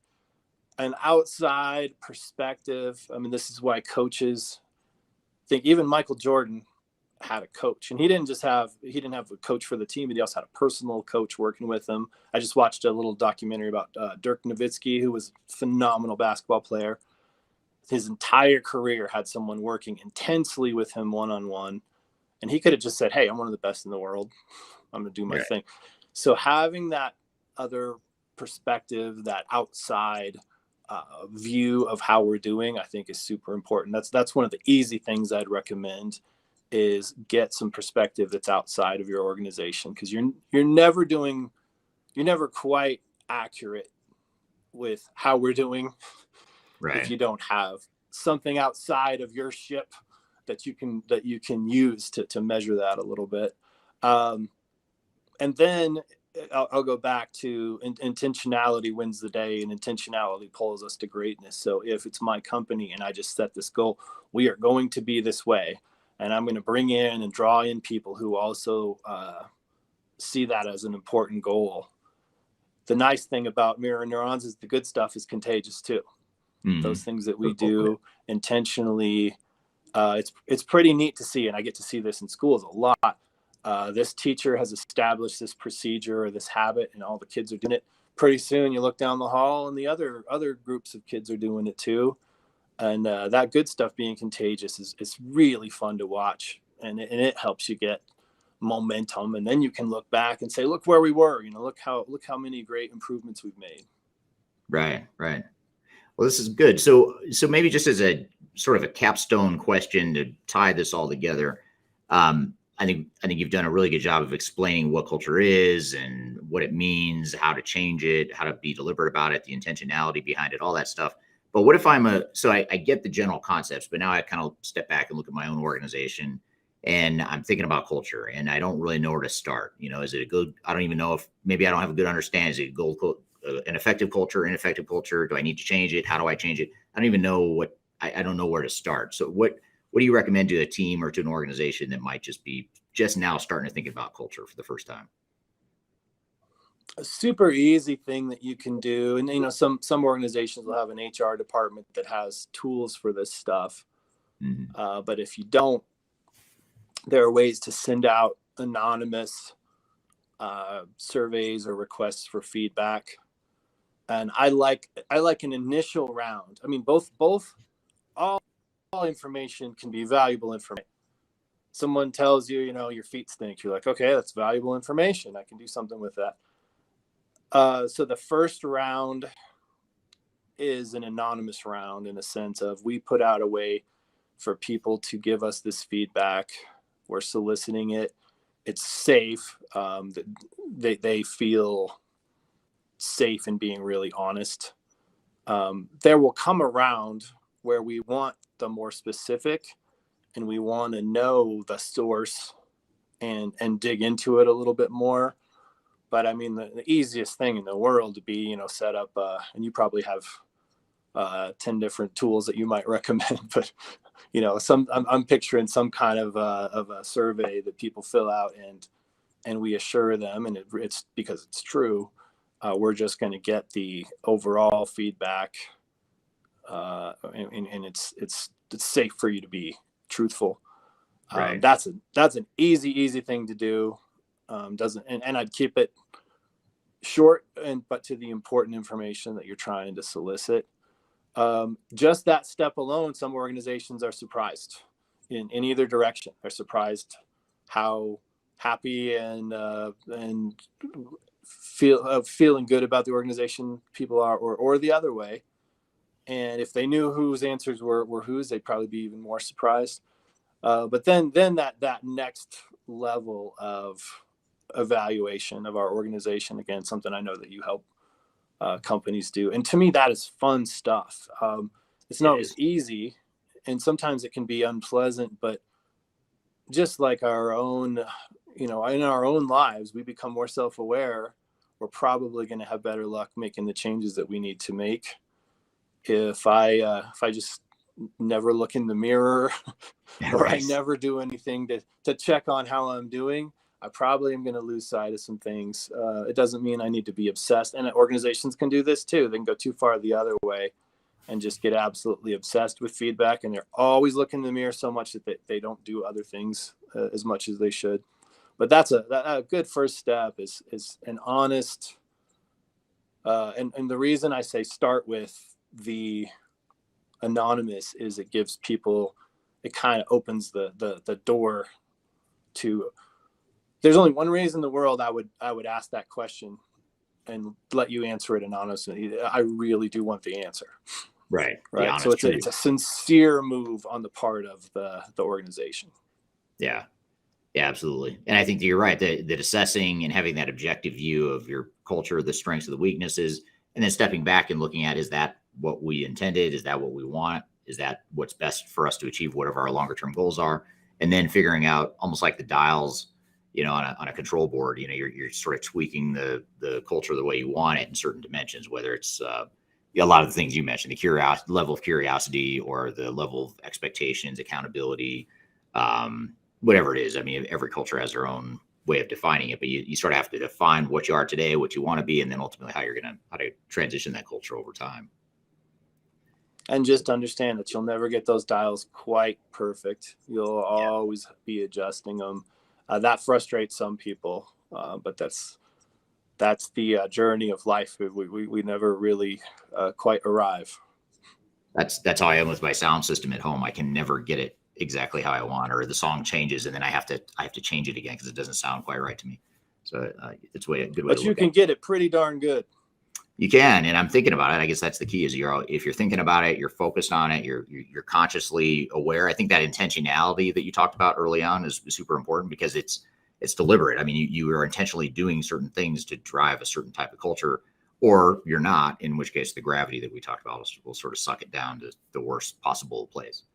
So and then the neatest thing will happen is a new person comes into your organization and they go, wow, what a great place this is. Just the feel here is so great. Or someone comes I go into Eric's house and I say, wow, this sounds great.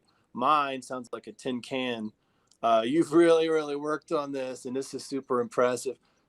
It's nice because once in a while you get somebody, and it doesn't even mean that their organization was horrible or toxic, but when someone comes in and says, wow, we just didn't have this, and I so appreciate it. What a great feeling. And then now you've got a new person who's a fan and is already in that place of appreciation and excitement, and your culture just probably got better. Yeah. It's a wonderful thing to see that improvement begets more improvement. Yeah, absolutely. All right. Thank you, Jed. Thanks for being here. Great conversation. Good to have you on the show again, as always. And as always, as was the case last time Jed was on the show, we have a lot to think about and a lot to unpack from what he just talked about. So we're going to take a quick break. When we come back, we'll dive into this whole concept of culture a little bit more. We'll be back with more Transformation Ground Control.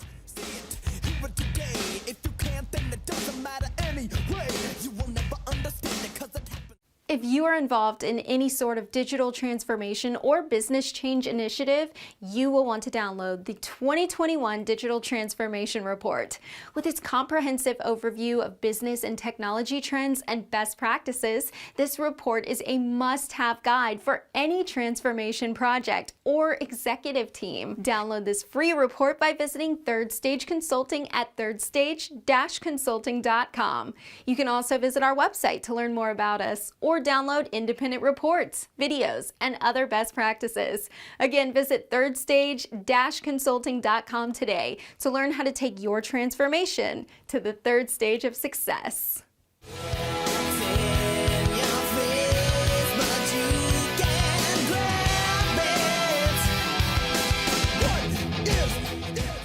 Hello and welcome back to Transformation Ground Control, episode number 52.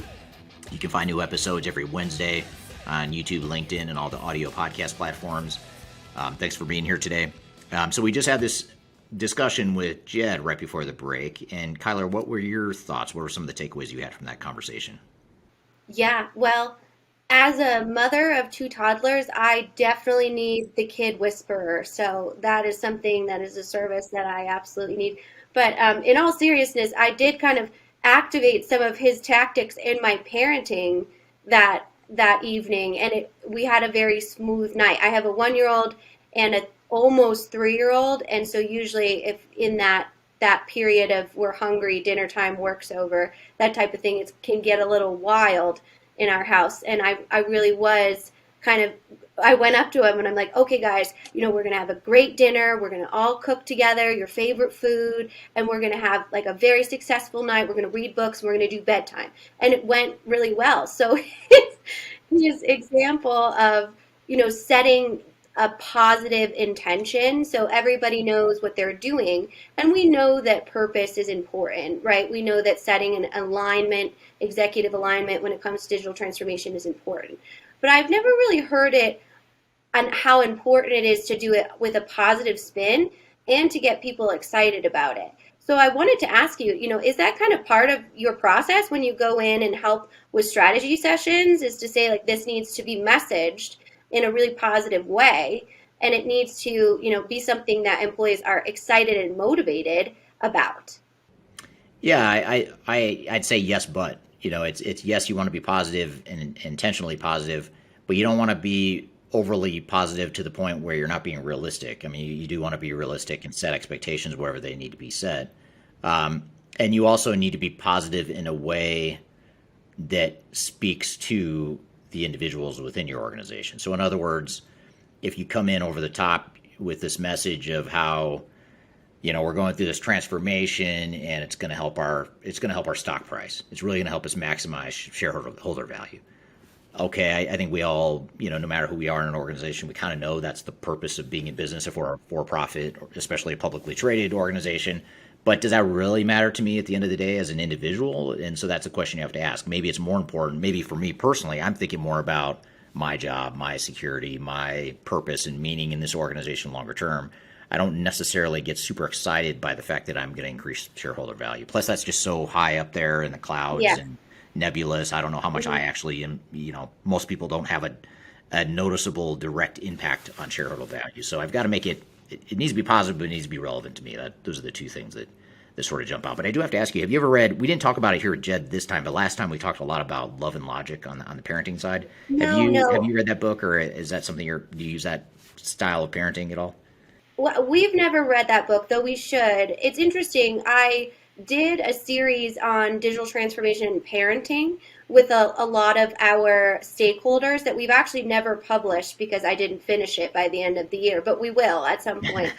And it really gave an interesting, obviously we know that being a parent right now is incredibly difficult just from a logistic standpoint, especially as Jed said, schools, the education system has gone through arguably one of the biggest transformations from doing a model that was completely in person to now doing a completely opposite. And that has turmoil all over it. And parenting too. In our community where we live, we had looked at doing different childcare options, and we have at least a year-long wait list for anywhere that you want to, do a daycare center, do an in-home daycare, just because of the overall demand for it and the lack of people willing to be in that industry right now. So I think that's, an interesting kind of correlation, but we definitely would love to, I should not speak for my husband because he probably wouldn't, but he would love to, if I would love to, read that book. Because I know you and Kelly read it as parents of toddlers, right? Yeah, they were toddlers at the time. They're not so young and cute nowadays. They're still cute, they're still kids, but they're not 2 and 5 like they were when my wife and I first met. But I had read, I can't remember if I mentioned it with Jed just this last time we talked, just today when we talked, or the last time before, but it was a book I read when my wife and I first got engaged, because I was like, well, I don't have kids of my own, so I better figure out this whole parenting thing pretty quick because I'm not going to have a lot of time to figure it out on the job. So, but it was super interesting. So, and the reason I brought it up with Jed is one of the 2 times, if not both times, that we had him on the show was the fact that he worked for Love and Logic. I think he mentioned it, at the very least, he mentioned it in his introduction. So he spent, I think, 10 years working for Love and Logic Institute. So he's sort of an expert in parenting and schooling and developing of children and all that stuff, which again, you figure if you can master the art and the science of raising and educating kids, and you can do that well, so much of that applies to organizations too. So that's why I thought I love his way of thinking, because it's not your traditional way of thinking about organizational culture and transformation settings. We tend to gravitate more to the training of new technologies and stuff like that. We don't think about the core fundamental foundational stuff we've got to get to. Yeah, absolutely. I loved his Jerry Springer effect example of, the teacher, they had aligned on their overall purpose, right? They were here to, build whole human beings in, a very supportive and nurturing environment. And then this one teacher, was yelling at this other kid. And I thought that was a good correlation between the work that we do, because sometimes we can have clients, many client services industries, the client thinks you do nothing all day except for work for them. Right. And there's been so many times that I've watched my husband, Adam, who is on the Third Stage team, work with a very difficult and charged, if you will, client. And I'm in the background like, who is this person? And, he is always just level set. And I ask him, how does that not make you mad? And he would be like, what would be the purpose of getting mad? Nobody's going to accomplish what they need to accomplish if, I scream at the guy. But I do have the opportunity to be a sounding board, listen to him or her, and really dissect what is the biggest issue here by what they say. So I wondered if you had kind of had that similar train of thought when he was talking about just that overall staying calm and collected and addressing conflict that way. Yeah, I think it's sound advice. It's a good takeaway that he has. That's why he's such a good team member on our team, because we tend to think alike when it comes to that stuff. But I guess I'd add to that too that part of going through a transformation, either as a consultant like we are, or if you're working internally on an internal team, is you have to empathize. I mean, you just have to understand where the person's coming from, and you have to really not take it personally, not react, and understand what's making this person tick. In our case, as consultants, a lot of times there's something else going on underneath the surface. They might be angry and frustrated, but a lot of times it's a general frustration with the pressure that they're under. And when I say they, I mean the clients, because they've got a bullseye on them. They're under all this pressure to be the executive sponsor of some massive transformation that's never been undertaken at their organization before. And there's just a lot going on there with our clients. And you have to understand that. If you can't understand that and you can't empathize, you're not going to be a good consultant. And the same is true when you're internally. You have to be thinking about, why are people pushing back on this change, or why are people being quote unquote difficult, when it comes to this change. And you've got to really understand, you have to assume the best to start. You start there and think, okay, it's probably not a bad thing, or it's probably not coming from a negative space. It's probably coming from somewhere positive. But somewhere along the way, something's getting disrupted, like someone feels threatened, or someone feels like their job's at stake, or they're not secure in their role as a result of this transformation. You have to understand that to be able to understand, well, how do I not react to that, but how do I have a plan to mitigate those risks or concerns or fears or whatever it is? So I think it's a really good point. That empathy and listening and understanding is super important in these sorts of transitions or transformations. Absolutely. And that goes along with what he was talking about of establishing that trust, even from a brain chemistry standpoint, that just the overall human experience, if they trust the experience, they're much more likely to go along with outside recommendations, to, make sure that they're holding their teams accountable. If they're in that state of trust, as opposed to in that state of fear, because as Jed said, our biggest fear as human beings is that ostracization or that failure point. And I think a lot of times that's what we do as consultants, is really try and garner that trust so that we can give them and pass them our best recommendations, and then kind of mitigate the risk of fear or fear-based behaviors in these transitions that might cause disruption to the business, and then also impact the overall success of the transformation and ultimately the revenue of the company. So I wanted to see if I could ask you the big question that Jed had is what is your why for leading Third Stage? Yeah, so the why is because, first of all, on a personal level, I just love consulting. So I knew I wanted to start a consulting company. But great, there's thousands of consulting companies out there. Why Third Stage? Why this one? And why this way that we've decided? And so that is the second, probably more important reason, which is that even though I love consulting, there's a lot about it I don't like. And what I don't like is the fact that so much of it is biased and incentivized to act in ways that go against what clients actually need. So the whole industry was built around this whole ecosystem of consulting firms that focus on and support certain types of technologies. And it's a great way to build a technology company. If I were to start a software company tomorrow, that's exactly what I would do. I'd go get a bunch of evangelists that are consultants that are going to get paid and make good money if I make good money. And that's how I'm going to build out my ecosystem. So that's great. It's great for the software companies. But then you turn around and look at the customers you're serving, and they have all these different options out there. They've got a million different directions they can go in their transformations. and that's not the best answer for them. So I wanted to create something that was more aligned with client needs around independence, technology agnostic, consulting, the ability to specialize and focus on digital transformation, help them through the entire journey, and at the same time just build a great company. The biggest why for me personally is I just want to build a really cool company that people love working for and really want to work for. And to me, that is probably the biggest reason personally, but that's not enough without the other two things I mentioned. So yeah, that's the why for me and for Third Stage. Yeah. Are you going to ask me? Yes. No, I no. Oh, am I supposed to? I'm kidding. Yeah. Yeah. What is it for you? So in your role at Third Stage, for example, what? Yeah, I think the why for me is Third Stage matches my entrepreneurial spirit and my deep love of technology. And in the marketing space, I get excited and inspired to bring technology that makes people's lives easier, more enhanced, or just to celebrate the innovation of being a human being, seeing what we can create, seeing how we create networks to share with one another, even if we're physically far apart, we still have the ability to collaborate. So I think that's my why behind that. And Third Stage really enables me to do that, which I'm very grateful for. So.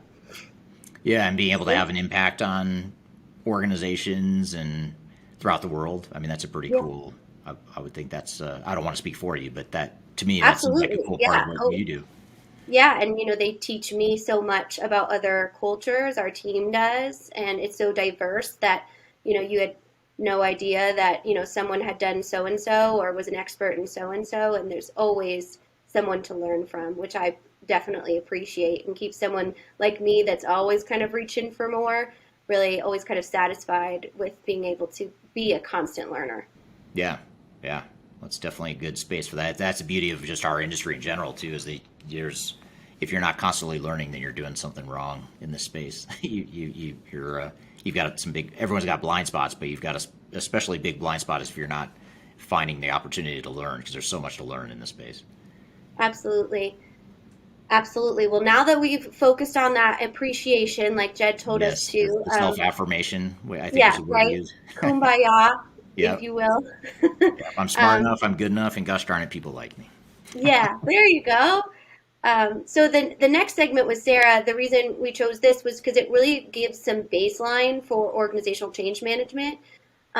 And goes through kind of all of just the setting up tactics. So if you heard the emotional intelligence piece, the organizational design and culture piece, and you're like, yeah, I want to do that. This is more kind of a tactical of like, how do you actually do that? Which I think couples nicely with just this great insight that Jed gave us.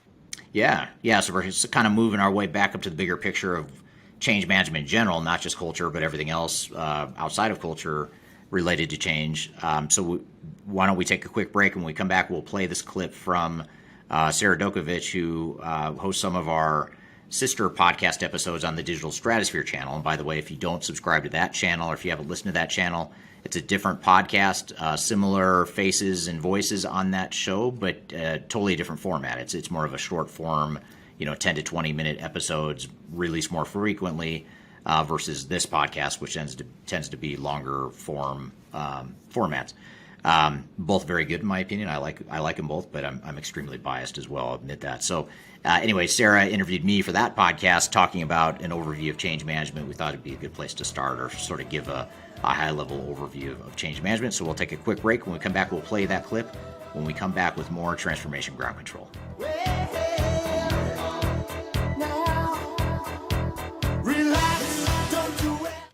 If you are aiming for transformation success, turn to Third Stage Consulting Group. Third Stage's independent and technology agnostic consulting team helps clients define their digital strategies, define their roadmaps, and manage their transformations. With offices in the US, Europe, and Australia, our team helps the world's most forward-thinking organizations through their transformation pitfalls and risks. If you are embarking on a digital transformation or business change initiative, contact Third Stage Consulting to see how we can help you reach the third stage of transformation success. Learn more about us and download independent reports, videos, and other best practices at thirdstage-consulting.com. Relax, don't do it when you want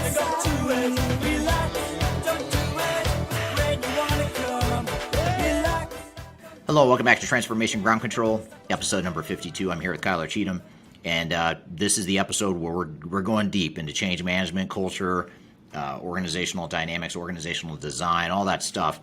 So far, we've covered some hot topics around culture and change management. We had Jed Hafer on talking about organizational culture and how it applies to organizational performance and transformation in general. But now we want to shift gears, or not even shift gears, but just maybe broaden the scope a little bit and look at change management overall. What are some of the other components of change management that we haven't already talked about as it relates to culture and some of the other things we've talked about, and what are all those other different components? So to help unpack that, we thought we'd play you a clip from our sister podcast on the Digital Stratosphere podcast, which please subscribe to that if you don't already, in addition to this podcast. That one, we put out new episodes 3 times a week, shorter form, little bite-sized segments. And in this interview we're going to play you is Sarah, who was hosting that episode, interviewing me about change management to talk about what is it and what are some of the different components of change management. So why don't we play that clip, and then we'll sort of unpack it a bit after that. So here's the clip between Sarah and I talking about organizational change. How would you summarize the concept of change management for our listeners? Well, to simplify it or super simplify it, I would say that change management is really any sort of activity or strategy that enables your people, your employees, your team, that enables them to adapt to and be part of the change. And so in other words, it's what makes the transformation real. It's not real until your people are actually executing against this new operating model, using your new systems and the new organizational design. It's anything that enables people to adapt to and become the change. That's great. No, that makes total sense. And I feel like when people can be part of it, they kind of feel a little more involved in the whole process too, rather than them kind of being like shuffled around or being told what to do kind of thing, which I think is really important in any kind of industry or business. Now, why is change management? Yeah, no, definitely. So why do you think change management is so important to digital transformation? Well, it's important to any sort of transformation. I mean, any sort of business change, change management is going to be important. But when you talk about technology change, especially when you're talking digital transformation or ERP or CRM, HCM, human capital, whatever types of technology you might be deploying in your business, chances are it's going to have a pretty significant impact on your business and impact for the better. I mean, it's going to help you be more efficient, more profitable, helps you be more effective in the way you do business. And however, that's all theoretical or philosophical until we actually can achieve that. And the way we achieve it is by having people that can work in this new environment in a way that's actually saving you money and saving time and making you more effective and providing a better customer experience for your customers. All that stuff, all the potential benefits of technology don't become real until we effectively deal with the change management side of things. Got it. Definitely. And with all the change going on in the world, such as like technology and changes, remote teams due to the pandemic and economic turmoil and things like that, are people sort of used to change? Or in other words, isn't change just like a given in today's world? That's a great question. And a lot of companies that we talk to will say that. They'll make those sorts of comments that, hey, we're used to change. We just had to move to an entirely remote work environment because of COVID, or we've been out acquiring companies for the last few years, integrating them into our business, or we're growing very quickly, so our people are used to change. And so on the surface, you think, okay, we're used to change, so it's not going to be hard. But the risk is that, first of all, there's change fatigue. The change fatigue is a very real thing where if all those things that I just mentioned as examples are true to your organization, you're growing, you're entering new markets, you're acquiring companies, you're dealing with COVID like everyone else. That is a lot of change, but at some point people reach a breaking point and they can't handle any more change. And if you go to throw a digital transformation on top of all the changes that people are already experiencing, it can be overwhelming if we don't manage the change well. And more importantly, if we just back up, I mean, we have to make sure that the transformation itself is, even before we think about change management, we have to make sure our transformation strategy and plan makes sense and is realistic and fits the world we're in today. But once we've done that, we still have to manage the change and ensure that people understand it and that we're really helping them through the entire process. Yeah, that totally makes sense. It's like we live in a world of information as well. So I can totally relate to information fatigue as change fatigue. So it's just a lot going on at once. And sometimes, yeah, you just need to kind of draw your line for a second. So if change management is so important to digital transformation success, then why do so many organizations struggle with this concept? Well, I think it's because a lot of organizations don't know what it means. And I know your first question is just, what is change management? And that answer I gave you may have been a good introduction to what change management is, but it doesn't really tell you what you need to do, or it doesn't give you answers as far as how do I manage that change. And so people end up defaulting to the really simple, low-hanging fruit, things like training. I'll just do end user training on my new technology. I'll train people how to use it, and that'll be my change strategy. Well, if you wait until training, it's way too late. I mean, if people are going to at some point freak out because their lives are changing, and they're going to end up freaking out in the end user training sessions right before you're about to go live. So you need to let people have those freak out moments a lot earlier in the process, as early as you possibly can, because you need to work through those freak outs. And that's a very technical term, by the way, so I apologize if I'm getting too technical, but it may not be the most technical term, but every organization has those freak out moments. And so we need those people to be able to work through it, and we need to have a clear strategy and plan to migrate people through that whole transition. And these are pretty disruptive technologies typically that we're talking about. So it, like I said before, has a lot of benefit potential, but it's also highly disruptive to your operations and your people in the meantime. Yeah, totally. So many people think of training and communications when they describe change management. So is that an accurate description, would you say? No, there's a lot more to it. Maybe building on your last question a bit. There's things that, certainly, first of all, training and communications are both very important. I don't want to downplay the significance, but those are more kind of capstone type activities. In other words, those are things that happen after you've done a bunch of other more fundamental stuff. So things like just defining what your future state organizational structure is going to be. How are roles and responsibilities going to look in this new environment? How are the processes going to work? Who's going to do what? All that stuff has to be defined, and not just from a pure software technology design perspective, but more from just operationally, how are we going to use this technology? How's it going to fit in our business? And that's one thing that oftentimes gets overlooked, because the software vendor or the system integrator that's building the software, all they really need to know is just how does the software need to be built. But what we need to know from a change perspective is we don't really care how the software is going to be built. We care about how it's going to affect people and how it's going to change their jobs and change the processes. So we need to define the difference between point A and point B, where we are today and where we're headed in the future, and how it affects different people. So Sarah is going to be much differently affected than Eric's going to be affected. So we need to figure out a change strategy that allows Sarah to migrate at her pace and it's in a way that's specific to her, and I need to have my own change plan or approach that's going to help me through my transition, because my changes are different than what you're going through. So that sort of getting into and unpacking what the changes are is one of the biggest prerequisites.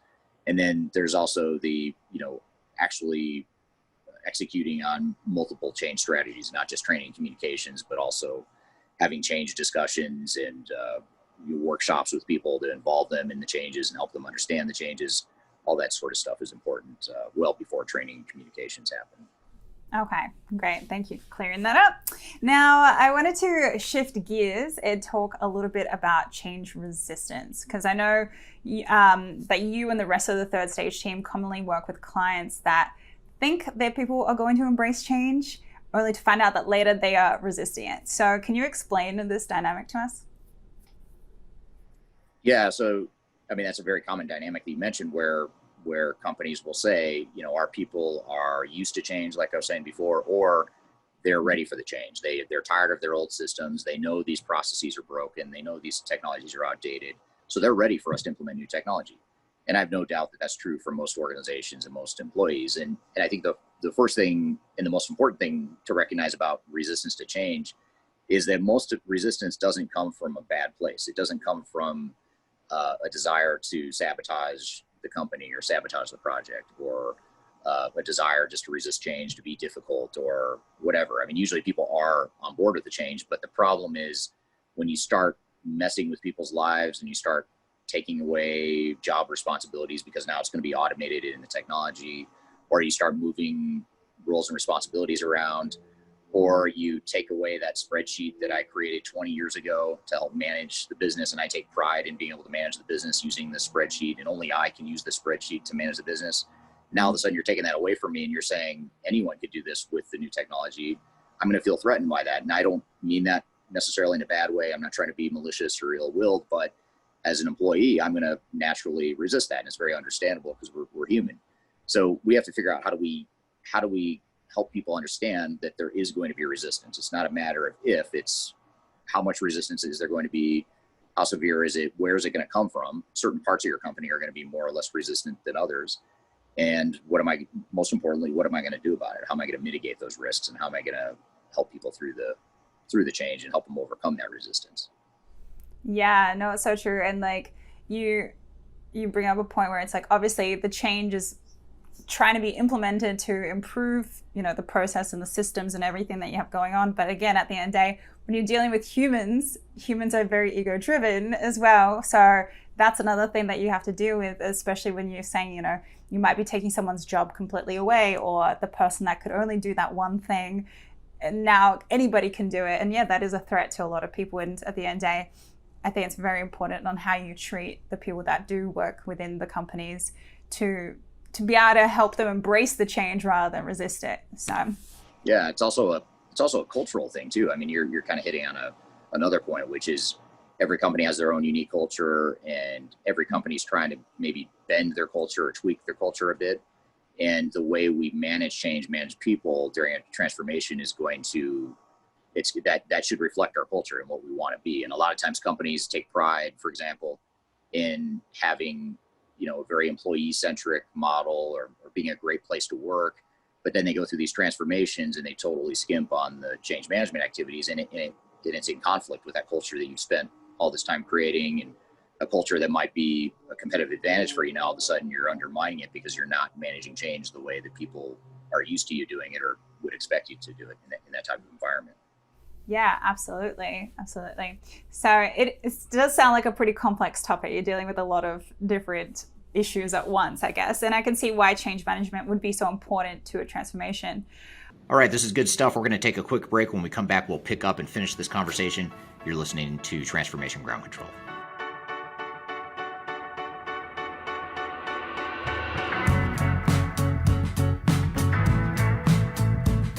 If you are aiming for transformation success, turn to Third Stage Consulting Group.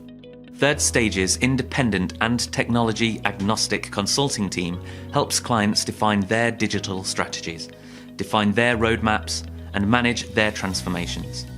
With offices in the US, Europe, and Australia, our team helps the world's most forward-thinking organizations through their transformation pitfalls and risks.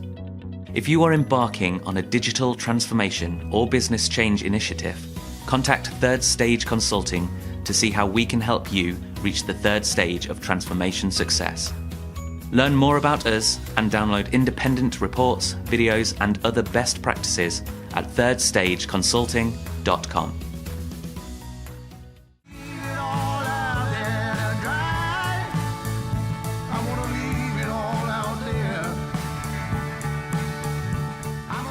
Hello and welcome back to Transformation Ground Control, episode number 52. We're playing you a clip between Sarah Dokowicz and myself talking about what is organizational change management and providing that overview of change management. Let's cut back to the conversation right now. So now before the break, we were talking about why change management is so important. And now what are some of the most important components of an effective change management strategy? Well, in no particular order, maybe semi-sequential order, I would say that the first thing is an organizational assessment and really starting to quantify and define what your potential sources of resistance are going to be. And again, like I mentioned before the break, it's not a matter of if there's going to be resistance, it's a matter of how much resistance and what's the root cause of it and how do we tackle the resistance. So with an organizational assessment, the goal is to understand and define what the potential sources of resistance are going to be before they ever become problems, so that we can mitigate them from the start and not have to worry about fixing it later on. And, change management is so often what derails a implementation or causes time delays and just things to go off track. And so we really need to get ahead of it as much as we can and really define what the organizational assessment is as a starting point, which then, by the way, leads to a change strategy that's more specific to you and your organization and your culture and what you're trying to accomplish. A couple of the other things that are maybe the low-hanging fruit, the really big buckets of important change activities. Another one is organizational design. That's an area that a lot of companies don't really think about, is defining what the organization is going to look like. Are you going to have a shared service model where you're consolidating all your procurement functions into one department now, and you're going to centralize that, and you have common processes for your procurement process? If so, what's that going to look like? How are people going to do their jobs? What are their roles and responsibilities going to be? And ultimately, how are their jobs going to be affected, so that we can start enabling some of those changes and start to roll out some of those changes rather than just waiting until we go live with new technology. So that's another one. I'd say obviously, training, communications that we talked about, those are important factors and functions. And then another one that's really important that a lot of times people don't equate to change management is this whole concept of benefits realization. So how do we actually achieve the benefits we expected to get? So when we defined what we thought we wanted technology to do for us, how do we ensure that we are enabling people to actually help accomplish that? And so really focusing your change efforts on measurable improvements to the business is a way to take something that's often viewed as a sort of a touchy-feely, nice to have activity, and it turns it into something more tangible and pragmatic and measurable. Okay, got it. Awesome. And how should these change management work streams fit into the overall project, would you say? Well, there's a couple different ways. I mean, first of all, I'd say that as a general rule of thumb, change management should be incorporated into your overall project plan. It should be part of your overall transformation strategy. It shouldn't be a standalone strategy that you just do in parallel. It should be part of a bigger plan. And so that's the one commonality. But beyond that, I mean, there's a number of ways you could structure it. A lot of times companies will have a separate change management team where all that team is doing is helping manage the change. I personally like the approach better where you embed change management into everything that other people are doing. So for example, if you're a business process lead on a transformation, your focus and your number one priority might be defining what your future state processes are going to be. But another really important role that those people should be playing is, how do I identify what the impacts to the people are going to be and how we can enable those changes, and really bake the change management stuff into the day-to-day activities of the project.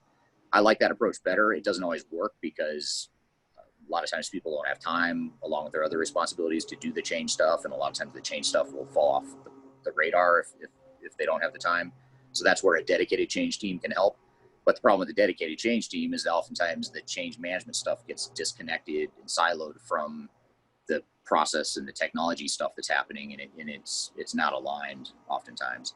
So, in a perfect world, I'd say embed it as part of the overall project team responsibility, but if necessary, you can also have a separate change team as well. Yeah, that's really informative. I appreciate that. Because, yeah, like you said, in an ideal world, it would be nice to have it all kind of in synchronicity and, connected, but can't always be like that. So I wanted to ask, what are some of the prerequisites that need to be in place before a team can be effective in their change efforts?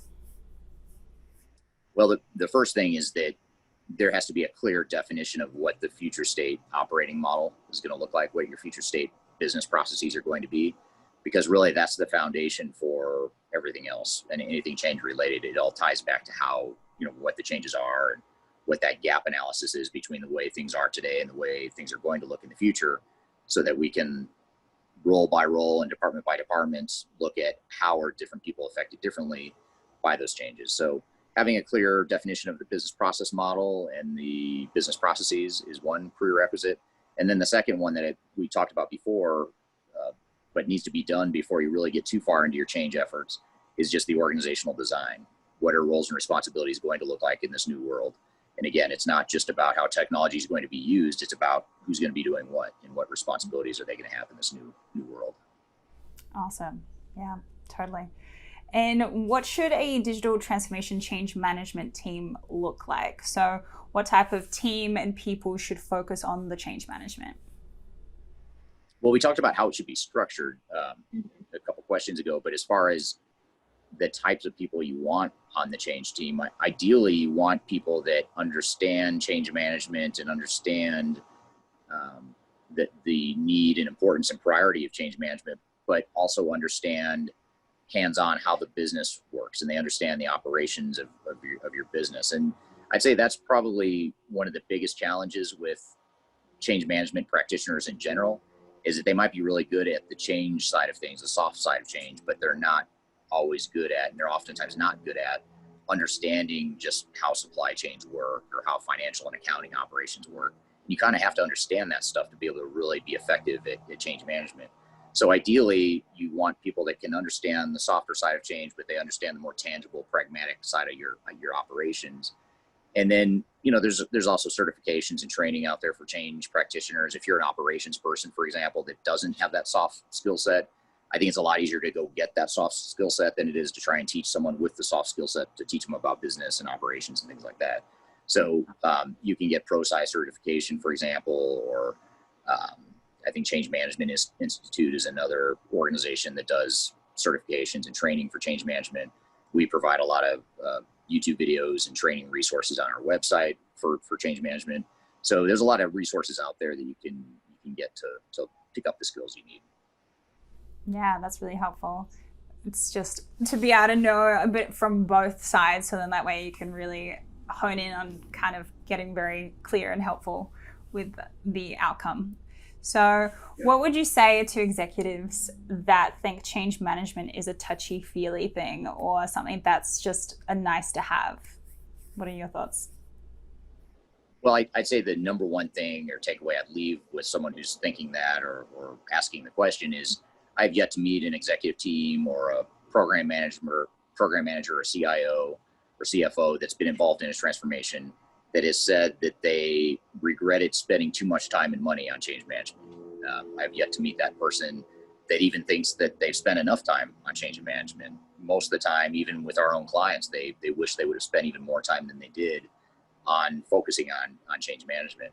So I guess that would be the big takeaway, is just, look at history and look at why so many projects fail. And the reason so many projects fail isn't because of the technology. Typically, it's usually because we haven't managed the organizational change management side of things well. Yeah, you bring up a really good point there. And what are some of the ways that organizations can get started with their change management initiatives? Well, I'd say that the first thing is that organizational assessment I was talking about before. If you can start off by assessing from a quantitative perspective and a qualitative perspective, what is the lay of the land? Where are those organizational pitfalls and likely sources of resistance? And most importantly, how can we use that to inform a more effective change strategy?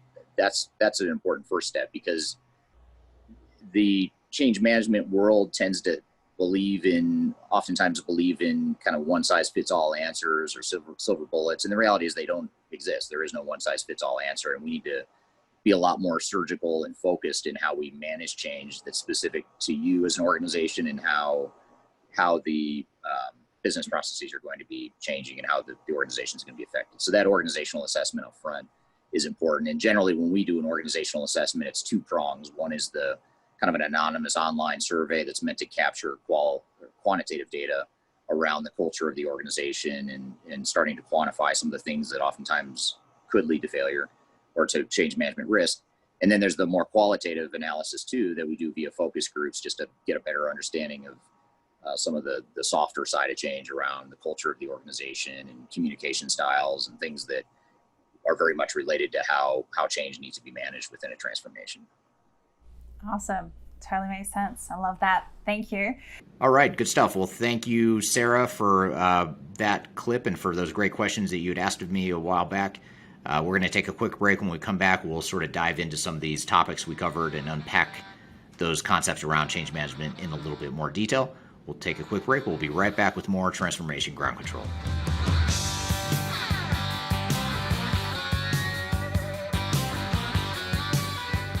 So for all you listeners of Transformation Ground Control, I wanted to remind you of a premier annual event that we host every year.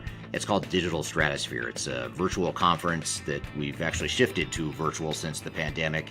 And we're having our next Digital Stratosphere conference online, virtually, February 8th through the 10th. So I encourage you to register for that. Myself and others from the Third Stage team will be hosting sessions, facilitating sessions about software selection, how to implement software, what some of the best practices are, change management, digital strategy, program management, all the stuff you need to know to make your digital transformation successful in 2022 and beyond. This event's for you. Registration's free. We encourage you and your teams to join. If you're not able to join us live, which we hope you will, but if you can't join us live, we'll also we'll make the recordings available to you. So be sure to register either way. Even if you can't join all of the sessions live, you'll at least get access to the library of recordings. So I encourage you to check that out. There's a link below in this podcast, wherever you're listening or watching. There's a link below to register. And you can also just go to our website at Third Stage, and it's spelled THIRD, stage-consulting.com. At the top of the page, you'll see an icon for registering for Digital Stratosphere. So be sure to check it out. Digital Stratosphere, February 8th through 10th. Hope to see you there.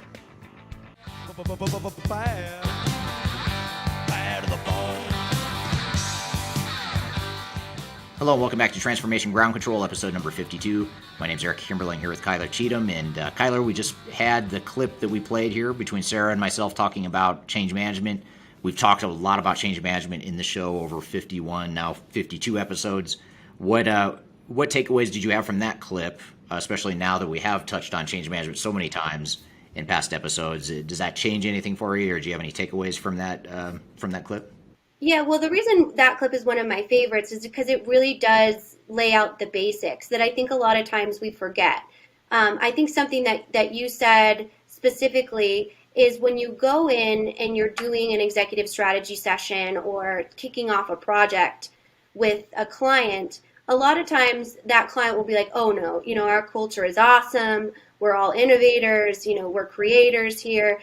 And I wanted to dig into, a lot of times that's totally true, right? And that's great. But at the same time, that does not mean that you will not have any organizational change challenges. So how do you have that conversation with clients just from a baseline of saying, well, you are going to experience this, everyone does. And then also just adding on to that, how can leaders be more aware that that's just something that comes with the project? It's not a negative. It is what it is when it comes to going through a change.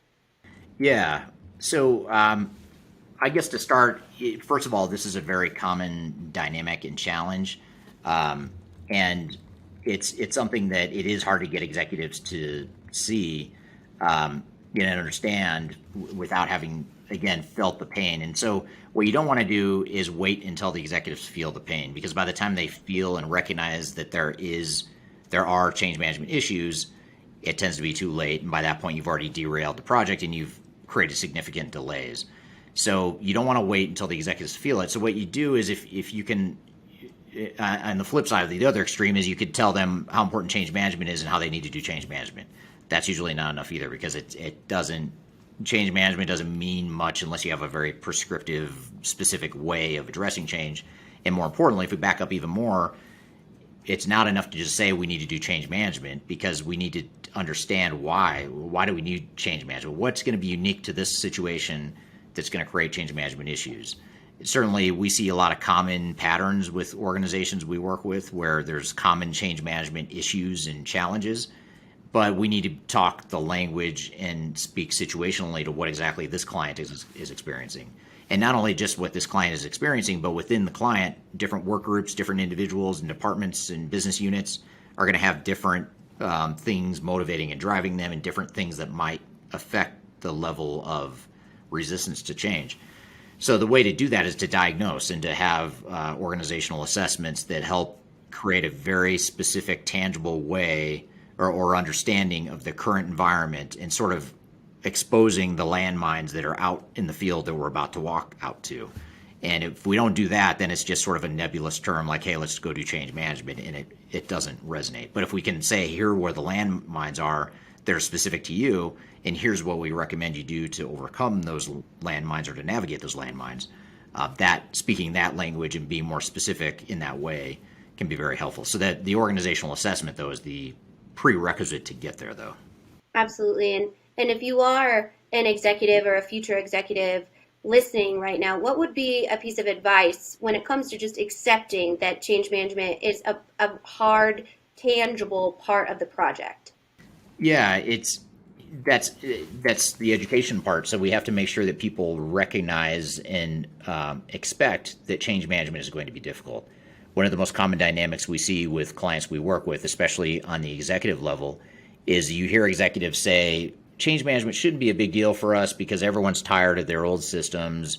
They see the need for a new system. We've already talked to them. Everyone's on board. So we should be okay with change management. As long as we train people and keep them up to date, we'll be all right. We hear that all the time. I mean, it's probably one of the most common misconceptions we hear from clients. And a lot of times clients think, yeah, I understand you say change management's important and it's important for most other organizations, but we're different. We actually are ready for the change.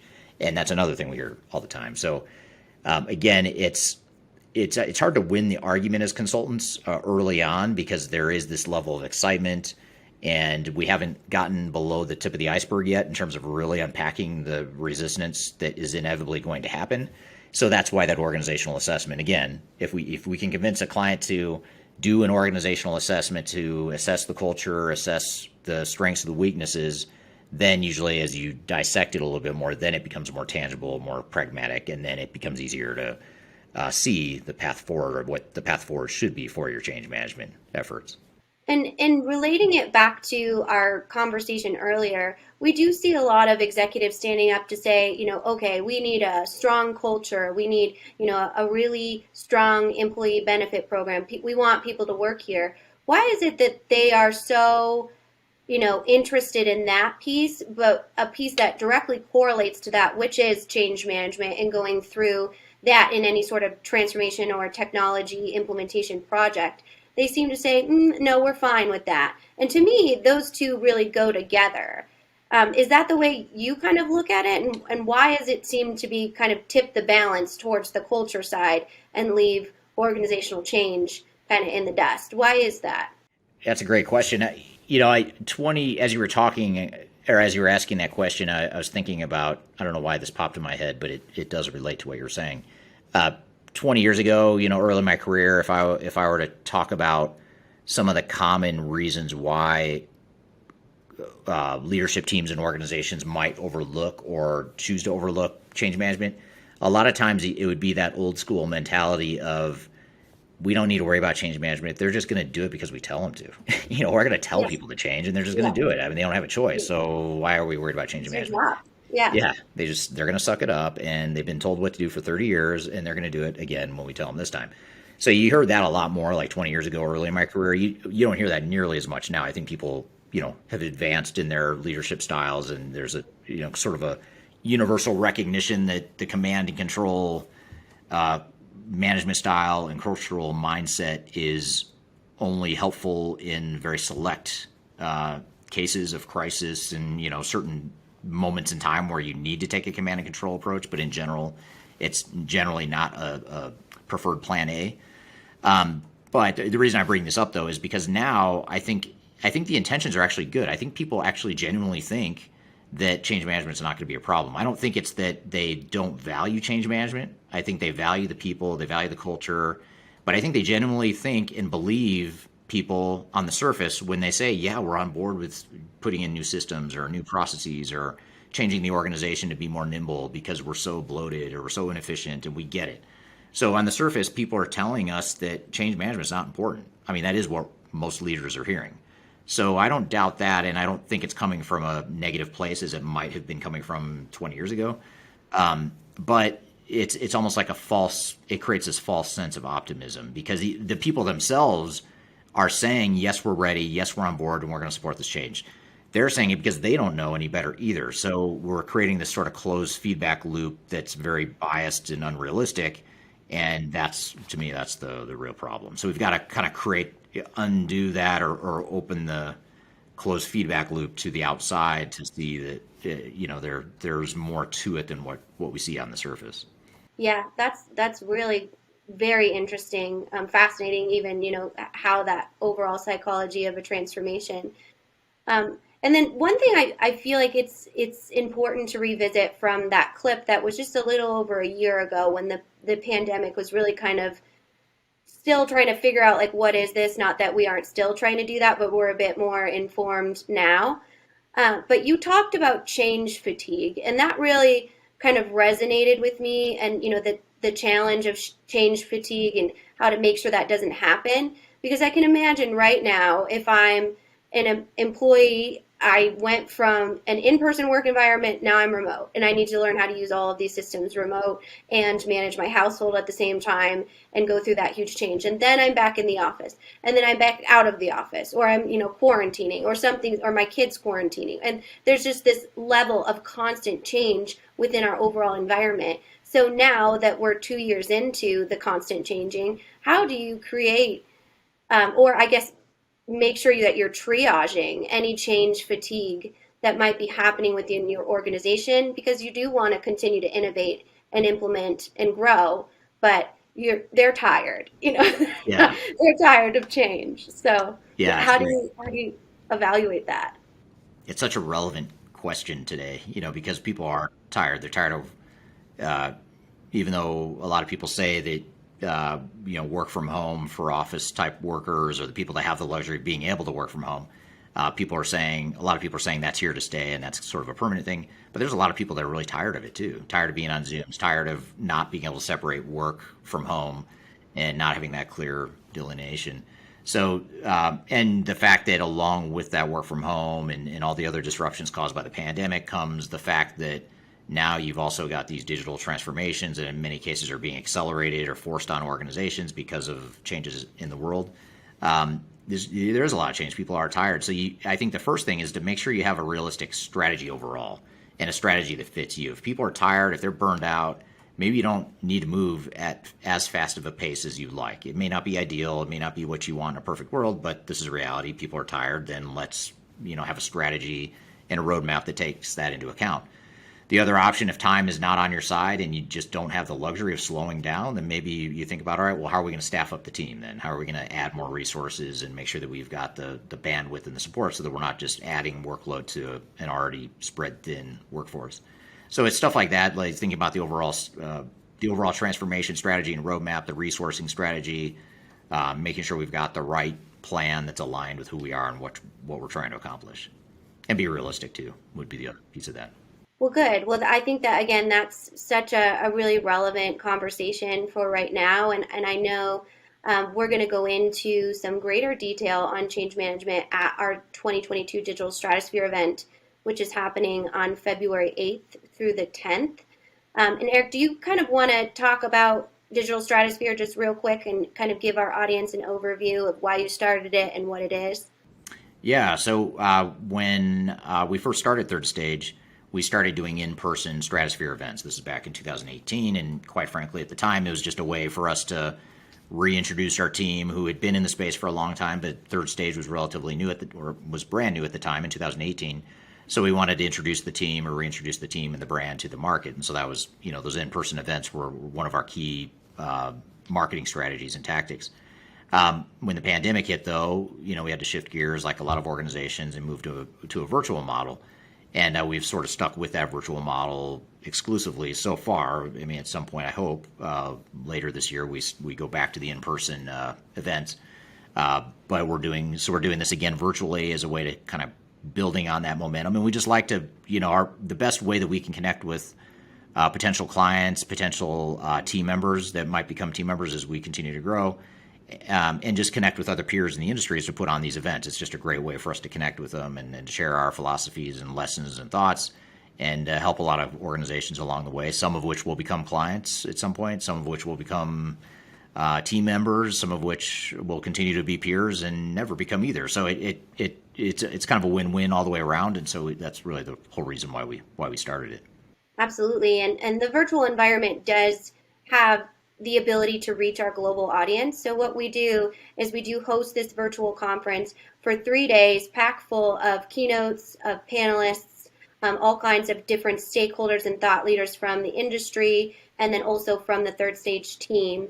And we offer recordings after the fact. So if you are one of our community members that are in a different time zone and you can't join the live event, you can still watch the event back and see all of the questions and dialogue being asked by the audience, because it's very interactive.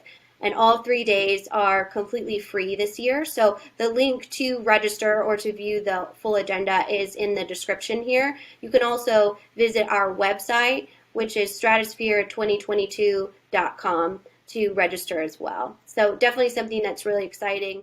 All right. Well, yeah, that's great. So you go to stratosphere2022.com. You can see the agenda out there. You can register. It's free registration. If you miss some or all of the sessions, you'll get recordings after the fact. So be sure to check it out. A good lineup of speakers, too. It's not only different team members from Third Stage, but we have other peers, industry peers that'll be presenting as well on different topics. So be good to have you all there. So thanks again for another great episode, Kyler, and thanks to the audience here for listening in today. Be sure to check us out. New episodes every Wednesday. And also be sure to check us out on social media, whether it's Instagram, YouTube, Twitter, LinkedIn, Facebook. Whatever social media platforms you're on, check us out. We're constantly putting out daily updates and thought leadership out there that's meant to help you through your transformation journeys. So thank you again for being here. Hope you have a great week, and we'll look forward to seeing you next Wednesday on Transformation Ground Control. Have a great week in the meantime.